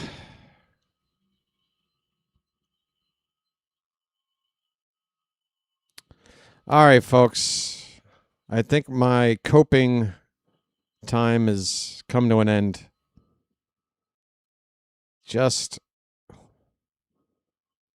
Maybe if I just sit here, something magical can happen. We can go back in time an hour, play that over again. But can't do it. This ball game ends. The Orioles have dropped 2 in a row. They're back to 4 games under 500. They lost a head-to-head matchup with a team they're trying to catch. And not only did they fall farther away from that team, they lost ground with all the other teams around them. With the exception of Cleveland. Cleveland, that was last. I'm looking at yesterday's score. Cleveland won today, right? Yeah, all the teams that we didn't want to win.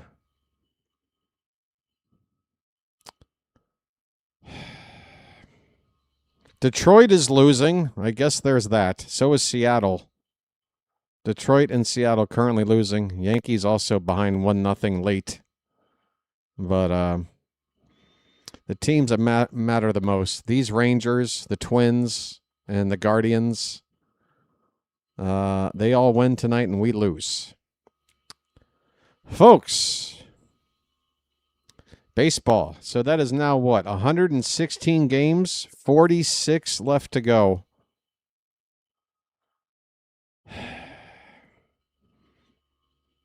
I wanted to get us to 60 and 60. We're going to have to pull off 4 straight wins to get there, folks. We just lost number 60 tonight. All right, let me see who else is streaming right now. For everybody that's hung out this late, thanks for keeping me company and helping me cope with this. This really has me feeling rotten right now.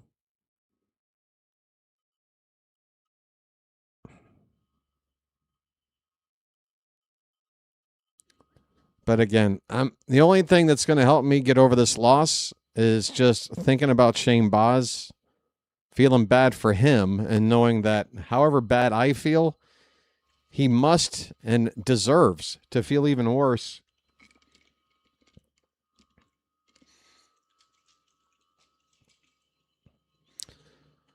This season may not go our way.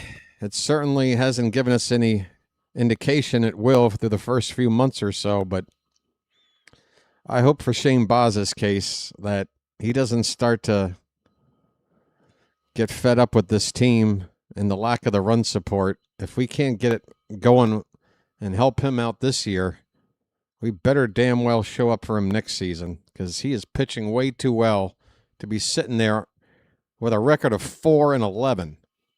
This is ridiculous. Can't get him any run support, man. All right, folks. I think I've run out of everything I need to talk about. Let me thank the mods here in the Charm City chat for keeping the chat nice and charming. We did get over 250 likes again here tonight. We got the sub count to roll over a couple of times. That's all really good. Nice growth for the channel, but you guys know me. I would trade any amount of growth for a win versus a loss. And tonight, that sentiment could not be more true. This sucked. It sucked monkey balls All right, I'm not seeing anyone through this channel that's live yet. Let me try going over here. Okay, here we go. Rising Rhino and play-by-play with JJ are both currently on. Bottom of the 7th, the Phillies are down by 2. I think I need you to send you to JJ here tonight. Please, folks, be loud when you go over there and say hi to JJ. Let him know BW sent you, and we're rooting for the Phillies to beat those Blue Jays.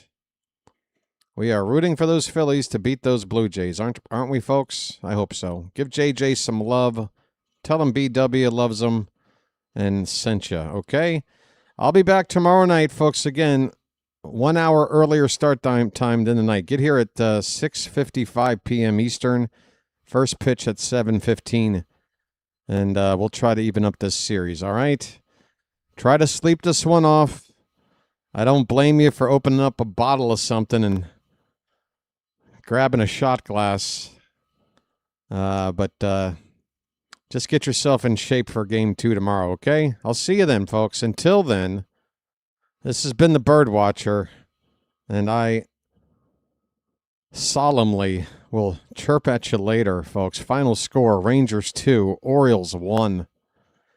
See you tomorrow.